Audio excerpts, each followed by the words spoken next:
3 years and 6 days ago this very day, the Steel Twins Gaming entered the world of Phoenix Wright, Ace Attorney. And now, tonight, on the season 15 finale of voice acting, the Cannonball and the Cannon will conclude the last game in the last episode of the Ace Attorney series, Prosecutor's Gambit. It's a turnabout for the ages. Live from the Steel Twins recording studio in beautiful Traverse City, Michigan, I present to you your hosts, the Cannonball, the Cannon, the Steel Twins. What's up, everybody? It's Wednesday, it's Thursday night, and you know what that means. It's the season finale, baby, and I couldn't be more excited. Oh my gosh. So thank you guys so much for coming in tonight. Maddie's already in the chat. You know, she stepped in. She's got a big bowl of popcorn. My own brother has his bowl of popcorn because, folks, it is time to end this mess. So, okay. So, recap. So, 18 years. Okay, so I don't know what year Prosecutor's Gambit is set in, but 18 years before, Gregory Edgeworth was uncovering the mystery behind the IS-7 incident, a murder at a confectionery contest. And it turned out to be one of the competitors wanted to win the tournament to find the cure for his taste disorder. And his opponent, Artie Frost, wanted to put a stop to that just because he wanted to sell the book to make money. It's a cookbook. So he ended up killing him with a salt lamp and putting his dead body inside of a cage, inside of the glass case of one of his ice sculptures. Freaky, right? Well, fast forward 6 more. Okay, there's too much to explain. Manfred von Karma, the prosecutor in charge, got his only penalty of his career because the chief prosecutor at the time was Chairman Excelsius Winter, and then there was an assassination plot to kill the President Di-Jung Wang, the president of Zhang Fa, but it didn't take place in the present in the first episode of the game. It actually took place 12 years prior to present day, 6 years after the IS-7 incident, in front of an orphanage. The president of Zhang Fa met the blade of Bodidharma Kanis when he was trying to meet his infant son, and it turns out that Bodidharma Kanis was saved by an orphan hiding in an igloo. He started a fire so he would disappear. A series of footprints made in the snow that night. That person who saved Bodidharma Kanis is the mastermind that's been pulling the strings in this game, as it were, being responsible for the fake assassination attempt, the murder of BRONCO KNIGHT, even though it's Warden Fifi Lagarde, who Fifi Lagarde and Chairman Winter were responsible for setting up the assassination of the president of Zhang Fa, and his body double was the person that ordered it. So then okay, but the reason why the orphan saved Bodidharma Kanis in the orphanage was because 6 years prior, on the IS-7 incident, he was locked in a frozen car with a child of his, and it turned out that the 2 children in that locked car were the sons of Artie Frost and Carmelo Gusto, and the Artie Frost son grew up to become BRONCO KNIGHT, an aide in defense of the president of Zhang Fa, who ended up killing his partner Bastion Rook to try to get the lead security job, but Edgeworth foiled all that, and then BRONCO KNIGHT met his end because there's too much to explain.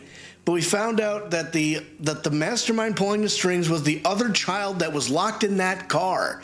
It was Carmelo Gusto's son. So we found out that the whole time there was another guy in the background. He was completely innocent until last week. His name is Simeon Saint. What? Yeah, when I got that revelation last week, it hit me like a freight train. So now Edgeworth and company have caught up to everything. The monster footprints were Excelsius Winter trying to dig up the concrete to find the president's dead body from 12 years ago and to find the ransom money. These people are thinking they're footprints and all this crazy stuff. But, tonight we are going to go the full tilt and finish this series once and for all. So it's one part. It's part 5. It's the end game, but it takes a really long time to process. So hope y'all packed a lunch. So I've done so much time talking that I just can't wait to get started. So it's time for my second favorite part of the show. You know the drill by now, kids.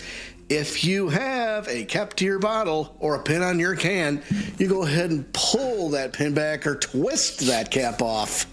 With a twist. Hey, package. What time is it? It's time to get bombed. Cheers, everybody. Cheers, y'all.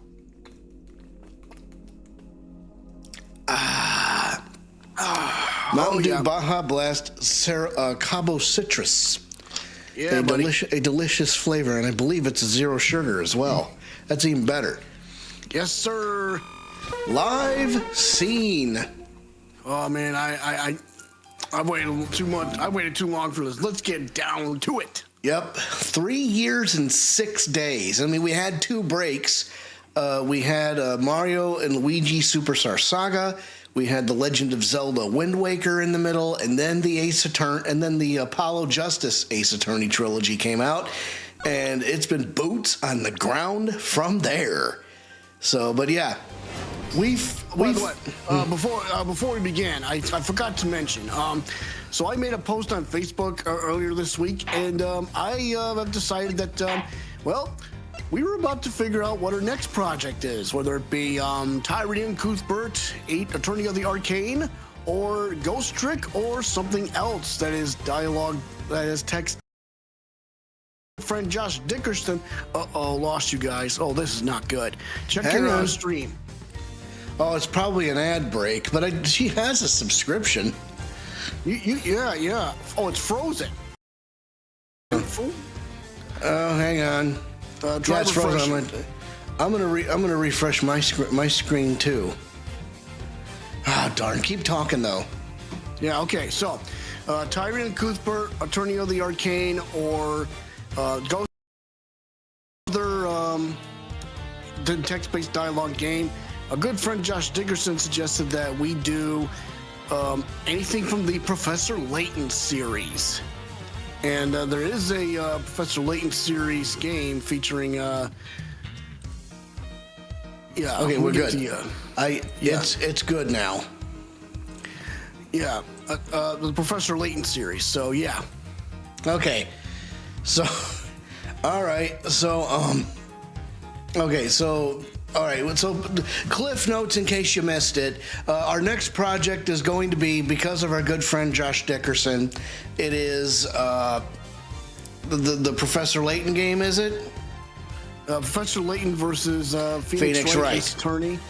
Yes, okay. That may be it. Okay, so I guess we haven't fully decided yet, but that's been a suggestion, so great. We missed everything Andrew said. You were frozen. So I just gave you cliff notes. One possible next project is Professor.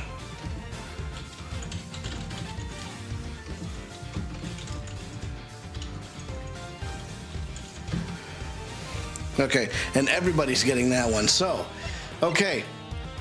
So everybody, okay, I'm doing one quick trick here. It's got 6,000 bits. Says it's unstable. Poor network connection detected. Average stream bit rate too high. Well, why don't I turn down the bit rate then? Okay, can I? Can anybody hear the stream, by the way? I know you can. I know I can. Oh boy, this is God, we're so excited to do this, and then all of a sudden, okay, I'm gonna wave my hand just a little bit here, and then I'm gonna watch. Okay, it looks good to me. So, okay, I'm watching Twitch using my stream manager thing. Man, I really hope that the ads don't kick in right when we start. This is dumb. I hope not. Okay, so without any further ado, I can't wait any longer. Let us start. It is episode 5, Turnabout for the Ages, the latter part, the Mastermind's True Face. Time to earn your Edgeworth, Miles. Okay.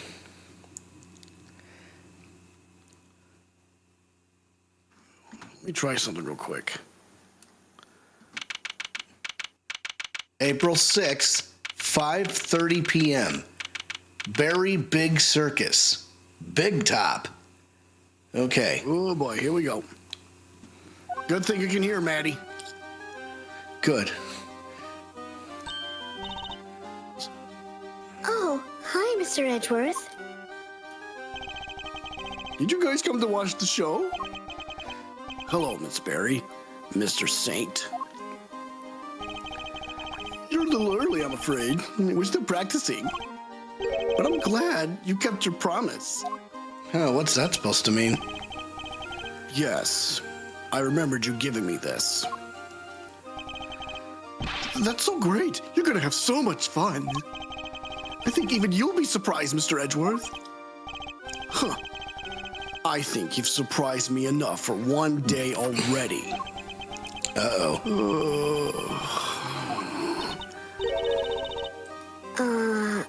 What are you talking about? Would you mind looking at this photograph, Miss Barry? That's the eye painted on the balloon you used to advertise the circus, correct? Oh, yeah. What is this exactly? I have a strong suspicion that the balloon was used by the criminal we've been looking for. You do? Who's usually in charge of the balloon, if you don't mind me asking? Oh, that would be Simeon. But wait, you don't mean... He's quiet as a mouse. He would have been. He could have easily said, "No, some joker stole it from me." But whatever. Mr. Saint, you took the balloon out late the other night, didn't you? Sure, I was practicing. I'm still pretty bad at flying it, so I needed to put in some extra hours. At night? When it would have been even more difficult than usual? Why not? Anyway. A strange time to decide to practice. But why else would I have taken the balloon out? What are you saying? That you weren't practicing at all. You were taking an unconscious K to the top of the big building. Got an ad break in 5 minutes. In order to frame her for the murder of Rosie Ringer. Uh-oh. The security cameras never recorded Kay taking the elevator up to the roof. Which means she must have gotten there another way, from the sky. So, okay. We'll keep an eye on things. And the only person able to make that happen would have been you. But, Mr. Edgeworth, I don't understand. That's not all you did. You also attacked Sean at the garbage disposal area, drugged him, and carried him away. Oh. That's why you were late for the hearing at the courthouse, wasn't it? Oh, shit. I'm sorry, but I don't know what you're talking about. Why would I do any of those things? Please, you have to believe me. I never, ever, ever do anything like that. Oh, God. He's turning on the waterworks. I wish I could believe you, but I can't. Any trust I had in you has been completely destroyed. That's horrible. Why would you say that? You told me back in jail. You said you believed I was innocent. You don't have to worry about that. We're friends. We know what it's like to be in your shoes. We're all part of the same club, after all. Right, Mr. Edgeworth? Maddie liked this dream. Thank you so much. Yes. Unfortunately so, I'm afraid. Thank you for sharing such personal details with us. By the sound of it, you had little reason to kill Knight. Right. He didn't kill Bronco Knight. If anything, you're the one most affected by his passing. Right. So that's why he planned all this. Wait a minute. He was planning this before Knight bit the dust. Anyway. And what's more, I simply don't believe a person as gentle as you is capable of murder. Well, not really murder, but thinking about stuff. Anyway. Rest assured, we believe you, and we will get you out of here. This is just awful. I never thought you'd lie to me. We didn't lie. I swear, Simon, we... You said you knew what it was like to be me. I trusted you. That hurts, Kay. It hurts so much.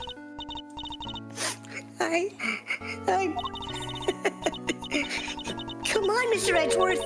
This is Simeon we're talking about. He's not a bad person. Objection!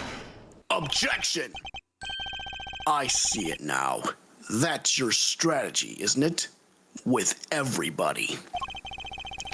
You root out their psychological weaknesses and exploit them. I'm snoozing ads for 5 minutes. This is too good. And without even realizing it, they wind up doing exactly what you want them to. Exactly the behavior one would expect from the arch manipulator behind all our recent troubles. I was too blind to see it before, but you won't fool me again. We won't get fooled again.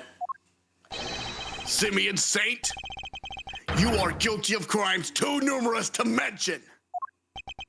I have an idea about this guy. Oh, so that's how you want to play it, huh? You always did have the courage of your convictions, I guess. Luckily, grinding people's self-belief into dust is kind of a hobby of mine. Oops. Oh my gosh, look at this. Look at this makeover. He's kind of like Vega from Street Fighter. Yup, there's his true self. Well done, all of you.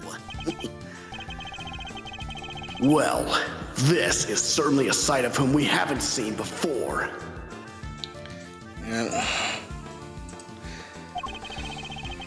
So much for the trainee animal tamer who wouldn't hurt a fly. I guess that was all an act. But I'm glad we're finally getting to meet the real you. Simeon, this can't be true, can it? Truth, lies, what does it matter?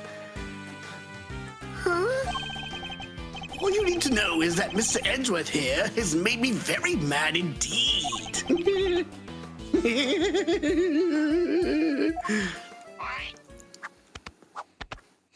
Jesus. And now he's going to pay. Oh. All right, how we gonna pay then? I was just out practicing. So I went up in a balloon a couple of nights ago, but I was just practicing. I guess somebody took that picture when I flew by the big building. I fly around the area doing promo stuff for the circus all the time. Nothing to see here, Miles. Nothing at all. The recording. So you go up in the balloon reasonably often? Yeah, promoting the circus, like I said. Is that true, Miss Berry? Well, it's true that it's Simeon's job to go up in a balloon and spread the word. I guess just about everybody in the area would have seen him up there by now. Well, that same balloon was used in the commission of a crime. Nonsense! I just happened to be in the area where it happened. Somebody took a picture when I was floating past the big building, that's all. I'll be the judge of whether you just happen to be nearby. Thank you very much. I do love his theme. Dialos, yeah, of course. All right, time for rebuttal. I was just out practicing. I grill him on that first statement. Sure, I went up in a balloon a couple of nights ago, but I was just practicing. Hold it! I say grill him like a hamburger. But anyway. This balloon, do you usually launch it from here at the circus? No, you need a wide open space. There's a park over by Sunshine Coliseum. That's why we could hear the fireworks. That's where I usually take off from. I see. And how do you get the balloon to the park to launch it? Not by hand, that's for sure. That thing must weigh a few hundred pounds. It's kind of impressive that it can even get off of the ground now that I think about it. I'd prefer it if you didn't change the subject. How do you transport the balloon? Wow, give a guy a break, will you? It's not like I was getting miles off track. Sheesh. We use a truck, okay? You just load it on the back and away you go. A truck? Oh, you mean that blue truck that was in the parking lot? A truck, you say? Yeah, last time I took it out, it would have been 2 days ago. That could be important. I'd better keep it in mind. Last time I took the balloon out to the truck. Last time I took out the balloon out of the truck would have been then, the day before last. Well, that's a lie. What about the truck? Because the truck the is parking parked in in front of the big building. Driver's nowhere to be found. Okay. Well, I guess we're going further down the line here. Nope, we're going to present that truck. No, we're presenting something else. My God! All right, I was right there. This truck, it wouldn't happen to be blue by any chance? Huh? So what if it is? We happened to see a blue truck ourselves just today, one with a large basket loaded in the back. Oh my God. If that was the truck you told us about, then your statement about it not having moved in 2 days is a lie. So, yeah, look at that canvas. Look at that is a hot air balloon. My God, it sailed right over our heads. Anyway.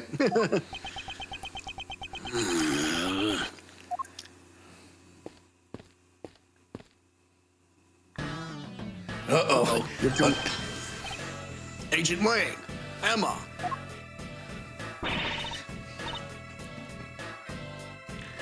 There you are, Mr. Edgeworth. At last. Wrong voice. Okay, give me a second here, piece of crap. All right, 3, 2.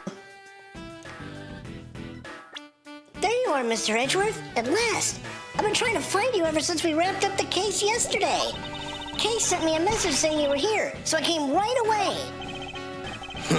And I found what you asked me to go look for. It was loaded onto a truck in the parking lot out back. A blue truck. The Lion Hot Air... Go ahead. Lion Hot Air Balloon data jotted down on my organizer. Smaller balloon used for promotional purposes. Saint is in charge of it and drives it around on the back of a truck. Well, well. I think that truck might be the one we saw earlier today. In fact, I'm almost certain of it. Objection. Objection! What? Just because it's blue? Like a million other trucks? What makes you so sure it's the exact same one? No, I saw it too. It's the same one for sure. Objection! Objection! Huh? What's the matter, Mr. Edgeworth? That wasn't me. What the hell? Is he a ventriloquist? Worthless are the words of a man who can't back up his claims with evidence. Wow, you sound just like him. Show me. I demand proof. I must be able to prove it somehow. It's the same truck, I'm sure of it. Huh? What are you doing, Mr. Edgeworth? Why are you touching the truck? The engine's cold, which means it's been here for a while. No way. You can tell just from that? What can I use to prove it's the same truck? Fingerprint dusting. I'm thinking so too. Yeah, definitely. I like to have the truck dusted for fingerprints. Huh? Why would you want to do that? Because I expect to find a certain very specific set of prints. And if I do, that will prove beyond all doubt that it's the truck we saw in front of the big building. Edgeworth's prints. Remember, he was the one that touched the car. Yes, of course. Whose prints will prove it was the truck we saw? Miles Edgeworth's. Yours? You think you're going to find your own prints on there? I do, because I put my hand on your truck when I saw it in front of the big building. Let's see what we can find, shall we? Emma, could you lend us your scientific skills one more time? That's why I'm here. One moment, please. Already, take it away, Mr. Edgeworth. Huh? Me? Of course. Who else did you think was gonna do it? Don't worry, it's easy. I'll show you how. Fine. Although I don't see why you can't do it yourself. So just spread the powder over the area you want to search for prints, like this. Moving the cursor around and pressing X will allow me to dust the area with powder. It sticks to fingerprints, so once you've found one, make sure to dump plenty on there. And then blow away the excess. Blow it away? Yeah, with your mouth. Phew, like that. Blowing with triangle should remove any excess powder.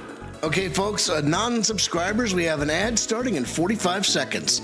So those that are subscribed, you will survive. The rest, have fun with these ads.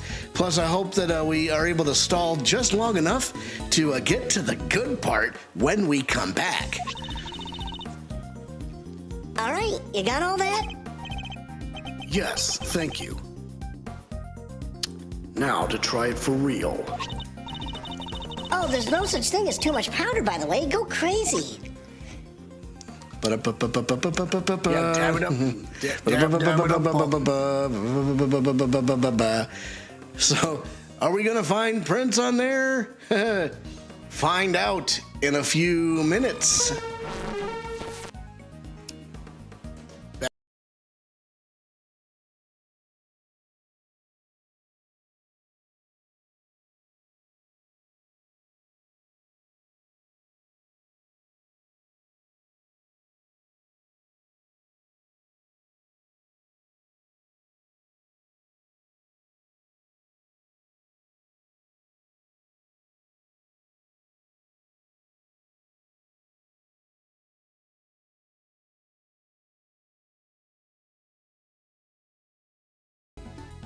Okay, we're still kind of getting the hang of this ad stuff. Live scene.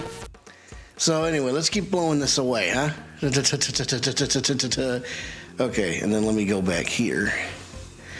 Puff, puff, puff. Puff, puff, pass. That's it. That's a nice clean print you got there. Can we compare it to my prints right away? Yep, leave it to me.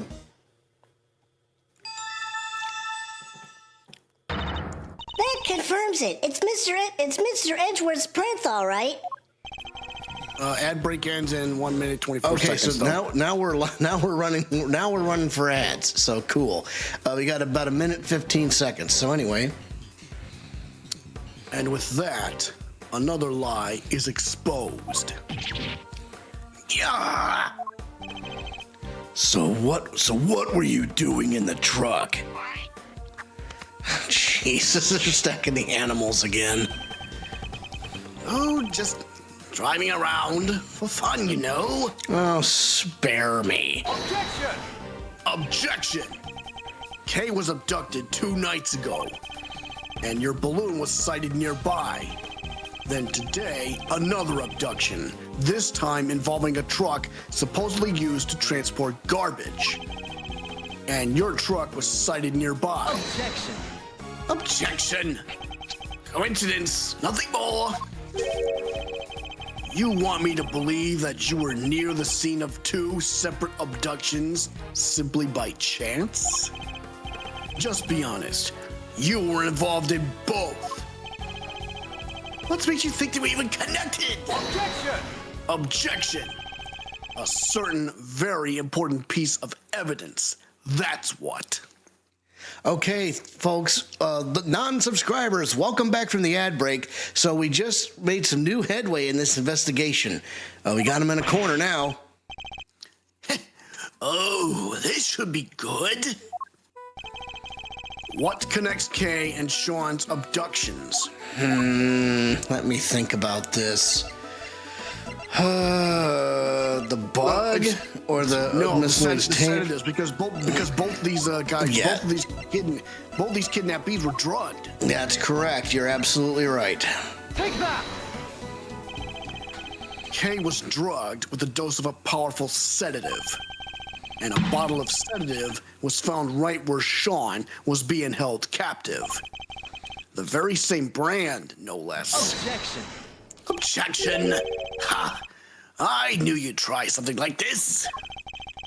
So the same sedative was used. So what? Does that mean everything's connected? Of course it does. It's Ace Attorney, you buffoon.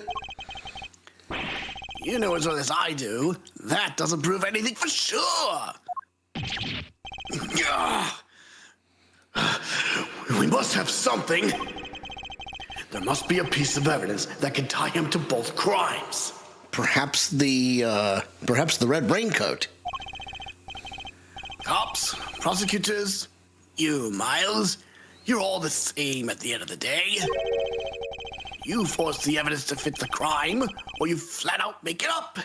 Just as long as somebody goes to jail.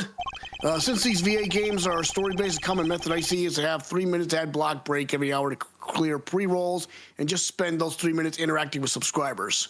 Okay. So, all right, I get it. So we would probably go to our intermission slide. Okay. Anyway, let's keep going. Objection. I think you missed something. Yep. You're no different from a certain other evidence tamperer we've had the misfortune of meeting. Objection! No! I'm nothing like him! Objection. Objection! Then show me! Hit me with your killer piece of evidence! You must have one, right? It's no use. We don't have anything that can tie him directly to both kidnappings. Okay. You about done there, Miles? No more cheap shots left to fire? Great.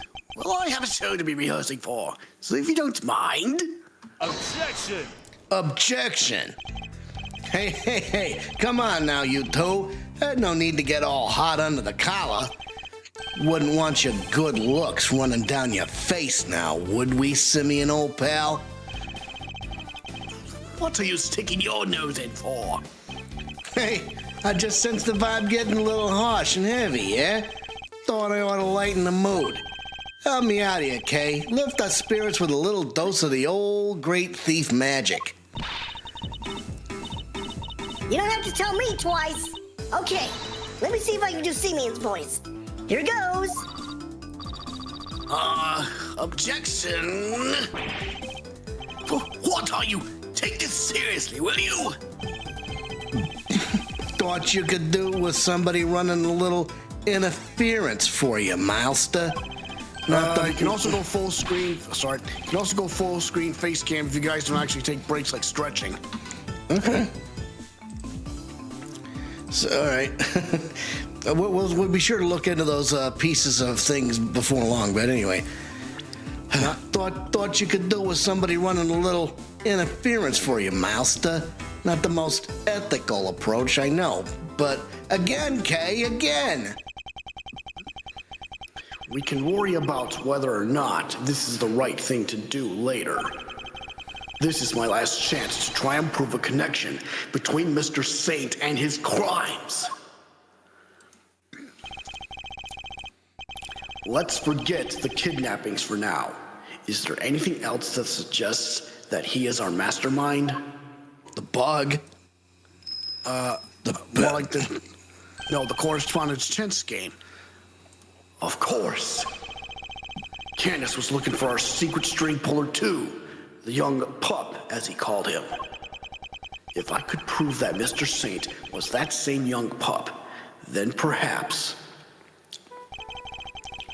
But what evidence do I have that might point to him being involved behind the scenes? So, okay, The correspondence chess game. You could list a letter from Canis, retyped by the mastermind, and then sent on to BRONCO KNIGHT. Take that!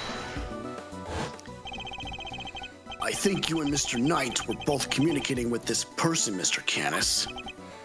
And that same person might well be our secret string puller. That's right. Our mastermind was involved in Canis and Knight's correspondence chess exchanges. If I could prove that Mr. Saint was the hidden intermediary between the two of them. All right, that's enough. This is getting painful. You don't have anything, and I have to practice for the show, so if you don't mind... Objection! Objection! Thank you, Mr. Fender. I can take it from here. And I can't take any more of your interventions. Whew, just look at that face. Yeah, I like it. Miles Areno's back in the game for sure. I'm Simeon the funny clown. Look at me. I'm, juggling. Okay, you can stop now. I wonder if she was trying to do the bug thing or the voice changer when the guy called him. I think she may have tried to do that, but whatever. Mr. Saint, you're a fan of chess, I take it. Huh? Where did that come from? Chess? Sure, I don't hate it. Our secret string puller was playing correspondence chess with Mr. Canis. Objection! Objection! I thought Bronco was the one playing chess with Canis. You're saying he was your so-called mastermind? Objection! Objection! No, it wasn't him. Whoever it was, when I'm manipulating events even after Knight's death. Take a look at this letter, if you would. Who do you think could have written it? I believe it was the person who had inserted himself between Mr. Canis and Knight. And you think that person was me? Why would I go to all that trouble? That's crazy! To make it appear that the two men were connected and communicating directly with one another. Okay, I just saw that the Twitch feed froze for a minute, but nope, we're back. Ray used Encore, by the way. The very fact that led Fifi Lagarde to murder him. What? You're saying he set that up to try and get Mr. Knight killed? I don't think so. I really don't think that's the case. Objection! Objection! Listen to yourself. What do you think I am? Some kind of evil puppet master?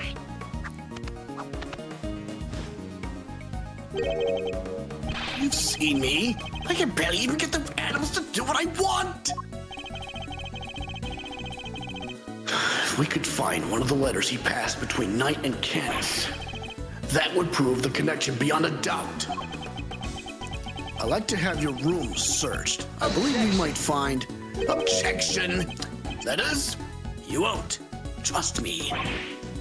What? Once I'm done with something, I put it straight in the trash. Guess I'm not the sentimental type. Why get hung up on the past, right? Gah! He must have disposed of any incriminating items in order to cover his tracks. Guess you went in without the evidence you needed once again, huh? It's a bad habit, you know. So this doesn't prove anything either? We've fallen short yet again.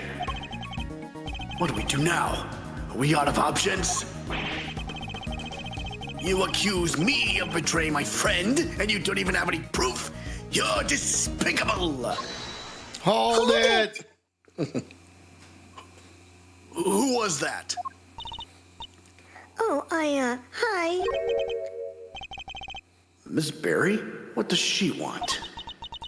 Sorry, it's just, I was thinking about what you were saying, and this Knight person, you mean Bronco, right? Simeon's friend? Yes, what of it? Does she know something? A letter came from him this morning for Simeon. What? Huh? Okay, you lost me. What? What did you... How is that possible? Knight is dead. Is there somebody else pulling the strings now? Oh my God. This game keeps you guessing till the very end. Anyway. Miss Barry, we need to see this letter right away. Sure, here you go. 4 minutes and 50 seconds left to the next ad break. Let's open it up, shall we? So here's my next move. Pawn to GB. Can anybody else smell checkmate? Can't wait to see your face when you lose. But you were never going to beat me, not at chess. It's another correspondence chess letter. But it was written. See, the letters that kept going back and forth were in Braille. So, interesting. The next move from the game with Mr. Canis. Okay, can anybody else smell checkmate? Can't wait to see your face when you lose. But you were never gonna beat me, not at chess.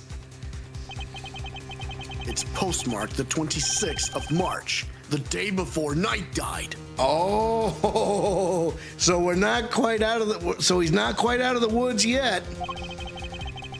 I guess it must have gotten held up en route.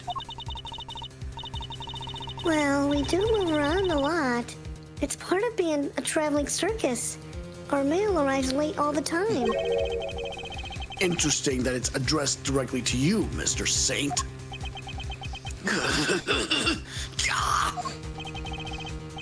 This is it, isn't it?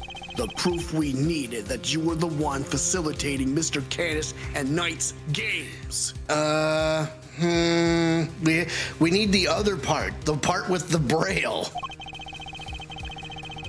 One of the letters you would have transcribed into Braille in order to create the illusion that they were somehow connected. Curse you, Bronco! You're still getting in my way even now! I hate you! I hate you! Simeon, how could you? Mr. Knight was your only friend. Huh? We weren't friends? Oh boy. Oh boy. I stopped thinking he was my friend 18 years ago. Oh boy. I think we've triggered a soliloquy. Right around the time of the IS-7 incident, in other words. I nearly froze to death because of him. I was just about to head out to meet my dad at the contest. But then Bronco showed up. He pinned me down and tied me up. He was crying the whole time, whining on and on. What? Why would he tie somebody up while he's crying? Huh? I'm sorry, but my dad says I have to do this, and if I don't do what he says, He's so scary. Oh, Jesus. So apparently Artie Frost convinced his kid to tie up Carmelo Gusto's kid. What a dick. Now, this is him talking as a child. Stop it! Bronco, stop it! I have to go meet my dad, I promised. If I'm not there to taste this candy for him, he'll be so upset. He needs me. If I don't go, he won't be able to show everybody he's the best in the world. But no, he locked me in that car with him, and the two of us nearly died. Hey, can I ask you something? Yeah? Is Carmelo Gusto's one the one with the hair or the one without the hair? Because if it's the it's the one without the hair, guess what? He's lying. I'm half thinking that Carmelo Gusto's son was the one with the hair, but that's only my guess. Let's find out. He thought he could get out, but when he tried the door, it was frozen shut. We were trapped. And that's how I lost my dad. Whoa. You lost your dad? Yeah. Bronco's dad killed mine. He was the son of a murderer. Uh-oh. What does he mean? That doesn't match up with what we know at all. So, okay, we got an ad breaks in about 10 seconds. So while we do that, we're going to, I wonder if we're going to if we do this, intermission. Huh. And of course it doesn't. Yeah, so Okay. basically, we're taking a commercial break. Yep, We'll be here we back. are. So we got to. So this is our chance to interact with everybody. So, okay, so some more. So while we're waiting for our thing to come back, why don't we talk about our future projects? Obviously, we're thinking about Ghost Trick. We're thinking about Tyrion Cuthbert. We're thinking about Professor Layton versus Phoenix Wright. You know, it almost sounds like part of me wants to do Tyrion Cuthbert just because it's so different. But you know, hell yeah. But Professor Layton would be a good choice too. You know, and you know. We definitely don't want to have our non-subscribers miss the party, but he's saying Bronco's dad was a murderer. I mean, like, he's dead ass wrong, and you know that. We all know that. And he's got it the other way around. And Dilo says, yes, we do indeed think you're an evil puppet master. So Dilos now says, so do you guys like the N64 controller, or is that your first one? Oh, we just like the N64 controller just because it's a big part of our childhood. It's a.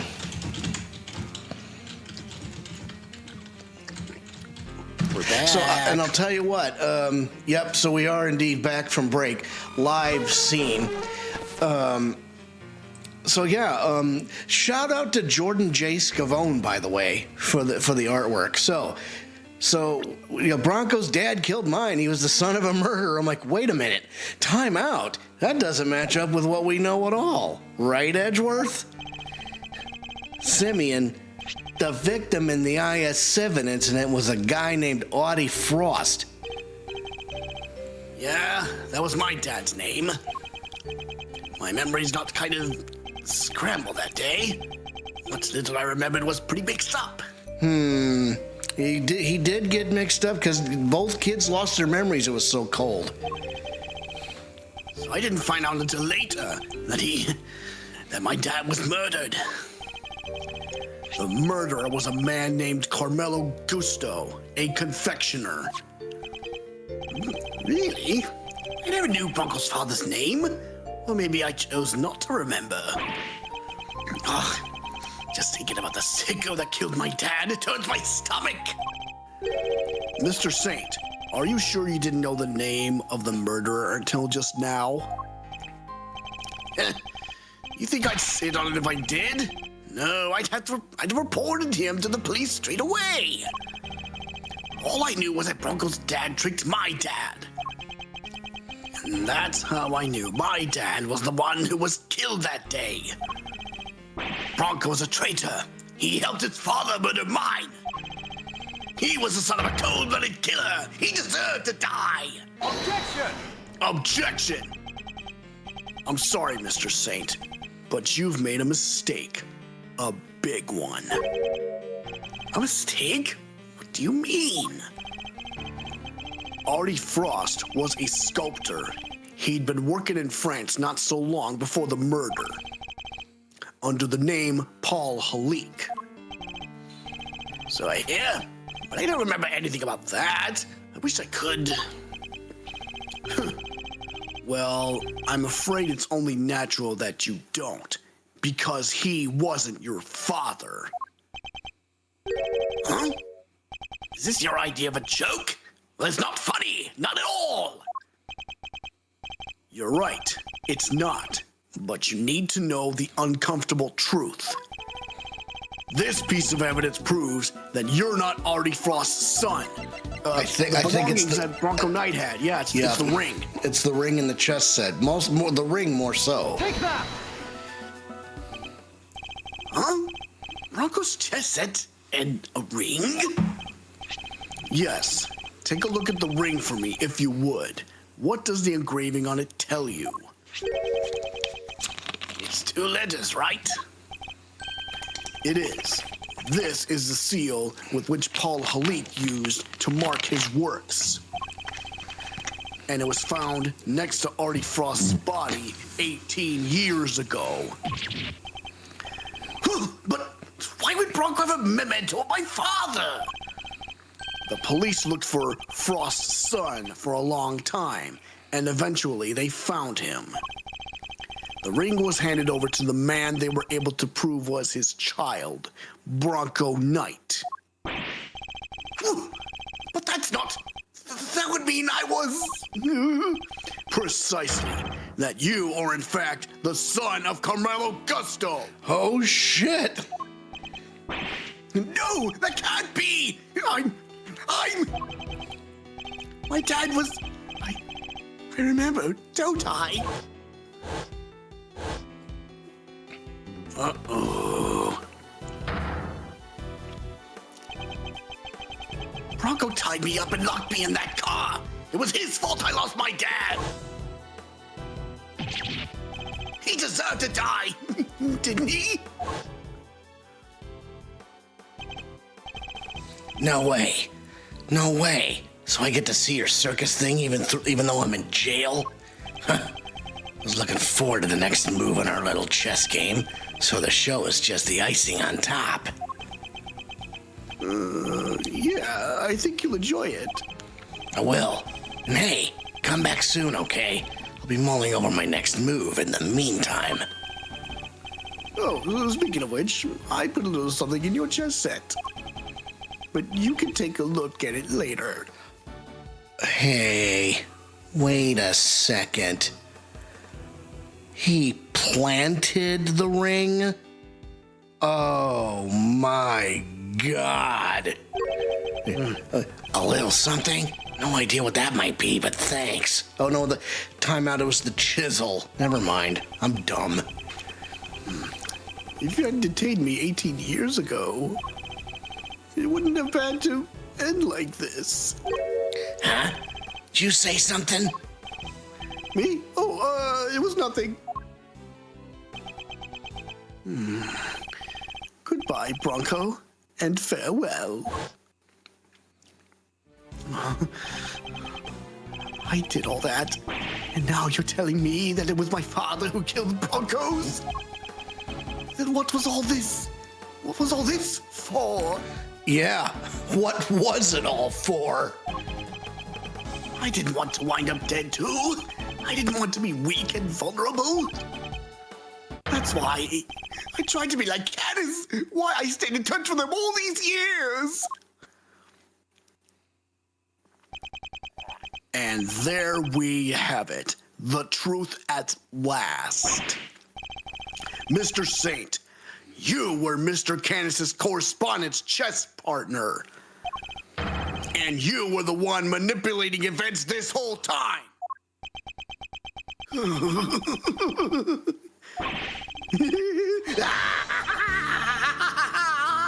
right! It was me! It was me all along!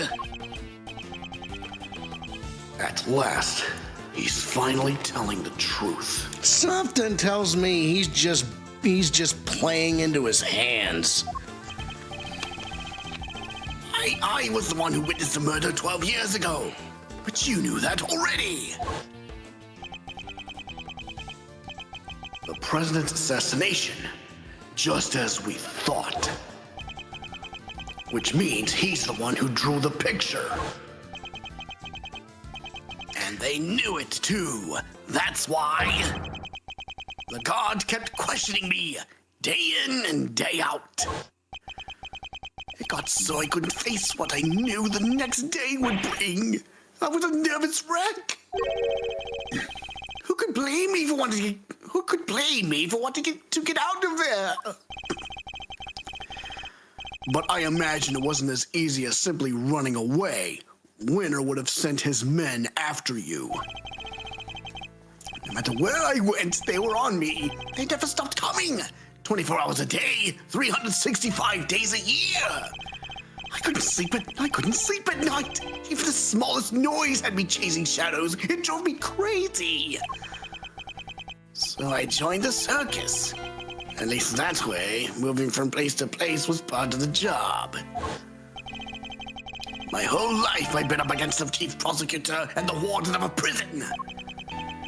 No regular person could hope to stand up to people like that. From the time I was a child, I had nobody. But they weren't even the worst of it. The body double was behind it all, controlling everything. He may have been a fake, but he was the president of an entire country. What hope did I have? There was only one person I could turn to, Canis, the man who saved my life. He wasn't like Bronco. He really did want to help me. That's quite a claim. Strange to think of our famously ruthless assassin winning the admiration of the child he saved. Well, what does that mean? He showed me how to stop being a victim, to stop being hunted, and become a hunter myself, and they all became my prey. But I doubt even you imagined that the body double would ever go so far as to co-opt our country's police. No. I sure didn't. And as long as Winter was around, no evidence was ever going to stand. He even nearly managed to ruin things this morning. The guard almost got away with it again. But I know him now like the back of my hand. I could see exactly how it was going to all go down. So he saw right through their plan. How Chairman Winter would try to suppress the evidence in Warden Lagarde's trial. I see. And that's why you kidnapped Sean, correct? You wanted to force a guilty verdict regardless of the presence of evidence or the rule of law. Objection! Maybe I did, but how else was I going to make them pay for what happened 12 years ago? Whatever helps you sleep at night. But Winter pulled one last surprise, didn't he? He tried to kidnap Sean himself in the hope of influencing the verdict. In other words, you chose the exact same course of action as the man you so fervently claim to hate. Objection! That's only if I'd actually kidnapped anyone at all. But I'd never do anything so wicked. Never ever. Me? Commits a crime? No. Well, that's a lie. Besides, I don't hate the three of them. If anything, I'm grateful. If they hadn't done what they did, my revenge wouldn't have been nearly as fun.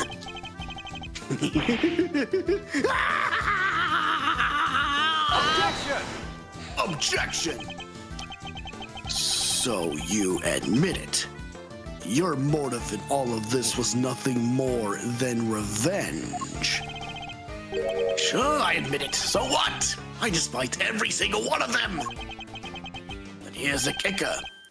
I didn't kill anybody. The most you can blame me for is writing the odd letter here and there. A quick note to Ringo to tell her about the winner. Another to him, so he knew about her. But the fact that they wanted to kill each other and one of them succeeded, that was all on them. So you take no responsibility for the fact that your actions resulted in multiple murders? Right, same thing at Gold Lake. People are much easier to control than animals, you know. The whole fake assassination plot, I handed that to Bronco on a plate. That was part of his plan too? Yeah, how is that possible? We got another ad break coming up. 3 minutes 41 seconds. So Rook's murder was... Objection. No. That was all Bronco's idea. Nothing to do with me at all. Still, it moved things in the right direction, wouldn't you say? Isn't fate a crazy thing? You can't talk like that about a murder! Setting the guard up was easy, too. I just made it seem like Knight and Kanis were in contact with each other. And slipped the chisel inside the chess set. So it was you who put it in there! Yes, it was! I thought that might point everybody nicely in Kanis' direction. Worked out pretty well, even if I do say so myself. Hey, buddy, if you're trying to throw Canis under the bus, the man who saved you, he's not gonna like that too much, pal. Just saying. Shame. Yeah, okay. Keep going. Who knew that it would be all it took? Who knew that it would be all it took to make that awful woman murder poor Bronco? I guess she got to where she just saw enemies everywhere she looked. I know the feeling. Even the smallest thing can send your paranoia into overdrive. And then, things get ugly quickly. I had a front row seat for the whole show! You were the last piece to be put into play, of course. Who? Me? What? You solved both cases and finally brought down Winner and Lagarde. I guess you could say your powers of deduction were the weapon that put an end to them both. Objection! I didn't solve those cases for your sake. Sure, you didn't know you were doing me a favor. You were just playing at being an attorney for a little while, right? What did you say? All I had to do was go and say no a few times. And you rode to my rescue like the hero you are. Ugh. Was getting arrested part of your plan too? No, that wasn't something I expected, I have to admit. I never thought they'd take the chisel for the murder weapon. That was a real plot twist. Made my blood run cold for sure. But then who should come through with the turnabout to end all turnabouts? The greatest legal mind of his generation, my knight in shining armor! I bet it felt pretty good saving me like that, huh? You ought to thank me, you know? I don't do that for many people. You're wrong! He wasn't playing at being an attorney! He was trying to help you, because helping people is what Mr. Edgeworth does! He helped me, right when I needed it most. Okay. 15 seconds. Aw, did he? You're sure he wasn't just trying on his dear departed daddy's shoes for size? No! That's not what he was doing! Come on, K-Meister, don't let this clown get you down. He's projecting, plain and simple, painting other folks with his own grubby brush. It's not just that he doesn't trust other people. The poor kid doesn't even understand the concept. Let's just keep trucking. You don't want to get interrupted? Subscribe to the channel. Doing something for somebody else's sake? Forget about it. He'll never understand. You think I care what you have to say about me? Consider this for a second. I've gotten my revenge on everybody I set out to get it from. And yet... Oh boy, here we go. More testimony. Shame, think as a new affiliate, you get hit with more ads. Think about it. I never actually did anything. What's my crime exactly? Explain it to me. You think you can pin an incitement charge on me? Read my letters. I don't mention murder anywhere. Let me see this. Hold on. What next? On to GB. We didn't see that, did we? No? Anyway, let's keep going. If I did, maybe you'd have a case. Maybe you could say I encouraged them. Oh, hold on. Thanks so much for agreeing to help with my plan. Now we can both get what we want. Good luck getting your revenge for what happened 12 years ago. Look at that, huh? Where's the? Is the other note with K in there somewhere? No, I don't think so. It's not, but okay. But it's the same story as always, I'm afraid. You can't prove I did anything at all. We got you. That's not true. You kidnapped me. Sorry, but did I miss the part where you proved that? All he ever admitted was sending letters. You. Letters which didn't threaten, coerce, or encourage anybody to do anything. I just passed on what you might call pertinent information. Gah! He's a slippery one, I'll give him that. There's gotta be something we can do. What about this? What about this excitement stuff he's talking about? Incitement, Kay. It means to encourage or direct another person to commit a crime. In the eyes of the law, it's seen as equivalent to committing the crime itself. So then we just need to prove that he told him to do it. You say that like it's going to be easy. Guess maybe you're not so big on due process after all. You think you can make me carry the can for murders I had nothing to do with? Think again. I don't even have to talk to you if I don't want to. In fact, why am I still talking to you? Not so fast. I can think of one reason. The tent is surrounded. There's nowhere left to run. Really? You don't think I planned my escape too? Oh boy. What if, just to pluck an idea out of nowhere, I trained all these vicious wild beasts to attack on command, for example? All they'd have to do is say the word, then sidle off stage in the chaos. What? You wouldn't. I'm just spitballing, but you'd pay to see that, wouldn't you? I could just as easily take Sean hostage with a gun I may or may not have in my pocket. Yeah, you know what? That would make for a killer show. You will do no such thing. It's hard to know what lengths he might actually be prepared to go to.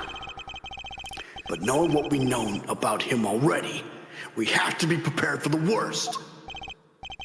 Fine, I'll humor you. But once the curtain goes up on this little performance, it's better be a lively one. Bore me, we're done here, all right? Let's see if you can keep me entertained, shall we? God, he's not gonna give me an inch. But there must be something we can do. We can't let his crimes go unpunished. Oh, Can't prove I incited anything. What does story mode tell us? absolutely. Think about it. I never actually did anything. What's my crime exactly? You think you can pin an incitement charge on me? Read my letters. I don't mention murder anywhere. If I did, maybe you'd have a case. Maybe you could say I encouraged them. It's the same story as always, I'm afraid. You can't prove anything I did. You can't prove I did anything at all. Oh, yeah? What about this, ass The clown? signals. Yeah. Objection! I wonder when we were going to get to that. I'm afraid you're wrong. I have proof that you meant for at least one murder to happen. Because you said so yourself. Yeah, there's something I need to tell you. Truth is, I was the one who made Big Bad Chairman Winner kill little Miss Rosie Rayner. What? I said that? Weird. I don't remember.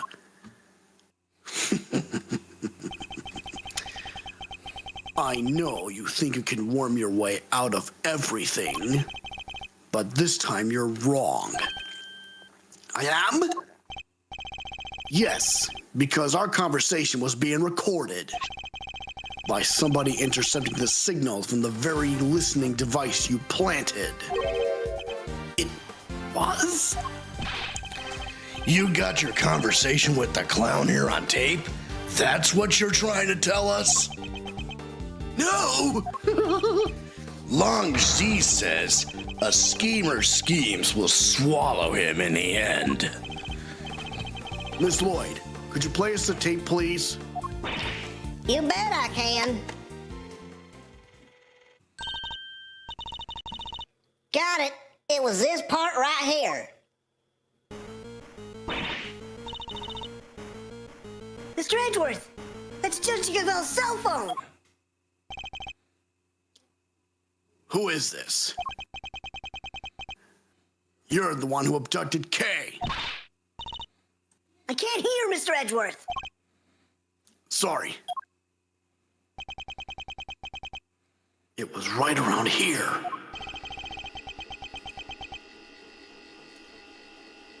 I was surprised. I was as surprised as... Oh, wait a minute. It's the hot air balloon.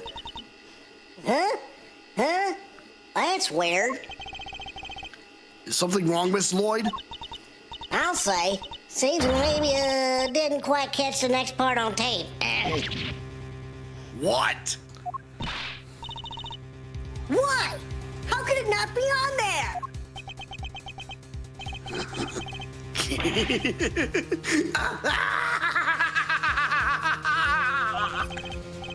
Aw, poor babies. You think I'd leave myself wide open like that? Well, think again. There's something a little special about that bug, you see. It can be turned on and off remotely. Oh, and Edgeworth turned it off himself when he was talking to Tabby Lloyd. Oh my God. What? I never knew they make those. Remote control bugs. Sure, they exist, but... So you switched it off to avoid being recorded? Bingo! Objection! But how? You would have had to know you were being recorded in the first place. Objection! And I did. Of course I did. It was so obvious that someone was eavesdropping. And that's because... Miss Lloyd, was it? You knew about the prosecutor's kidnapping without any prompting. No. You heard that whole conversation? I did indeed, old pal. But I must say, I thought you would have figured it out. I thought you would have figured it all out much sooner. Aren't you supposed to be a genius prosecutor? Grr. Now, where were we again? Oh yeah, At the part where if you couldn't prove incitement, it was game over. Ah, well. Grr. Oh, shucks. So my tape ain't gonna be no use to anybody after all? Come on. Must have recorded something you can use. The fire breathing, perhaps? Yes, the hot air balloon stuff. If only that were true. AK Meister, Yeah? you old buggeroo. It was hidden in your pen that whole time, right? That shake anything loose from the old brain tree? I don't know. Give me a sec to think. You're the only one who's been directly in contact with him before. Objection. Objection. Objection. So sad. Relying on flawed evidence. Desperately trying to make it stick. Well, that's quite enough of that for now. Next topic, please. Huh? He's trying to steer us away from our current line of inquiry. You're the only one who's been directly in contact with him before. Kay had a one-to-one encounter with him only recently. What if the sound from that point in time had been recorded? Ms. Lloyd, how long were you recording the intercepts from the bug for? Start about, let's see now, 2 nights back. In which case, during which time frame would be likely to find Mr. Saint's voice on that tape? Probably two nights ago. Either 2 nights ago or last night. No, 2 nights ago. Mr. Saint abducted Kay and took her up to the roof of the big building 2 nights ago. What if there was a recording from around that time? Ms. Lloyd, quickly play us any tape you have from the night before last. Huh? Oh, sure thing.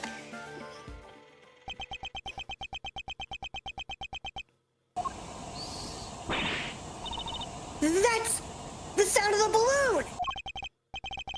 Indeed it is. Around that time, I imagine Mr. Saint would have been transporting you in it. Which means he can't have been too far away from you, or the bug.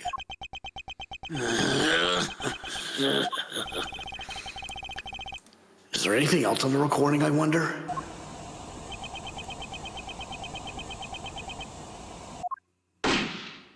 Bang! Ching. Oh, so there was a gunshot. Yeah, remember the body double had gunshot residue in his right hand. You know, the, Yeah, exactly. He was on the roof. Wait, that noise. That was a gunshot. Got another ad break coming in 5 minutes. Ooh. Huh. You turned the bug off then, too, it seems. Unluckily for you, you were a little late in doing so. There's no escaping it now. That gunshot ties you directly to the case. Huh? What are you talking about? Nobody ever even mentioned a gun. He's wrong. Somebody involved with this case discharged a firearm. I just need to remember who it was and present the piece of evidence that proves it. Which piece of evidence shows that the gun was used in an incident related to this case? This autopsy report right there. Yep. See? Gunshot residue detected on my right hand. One, give me a drum roll. 3, 2, 1. Take that. Take that!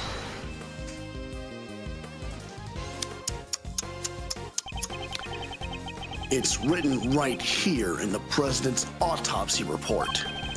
Traces of gunshot residue were detected on his hand. And where was Kay when the gunshot was recorded? That's right, she was in the balloon being taken by you to the top of the big building. However, the roof wasn't as deserted as you needed it to be. Yes, I was there with the president. Wait, not long after we started talking, he noticed something and told me to leave. And if a gunshot rang out shortly after that, Don't tell me you didn't hear it yourself, Mr. Saint. Not when it sounds crystal clear in this recording.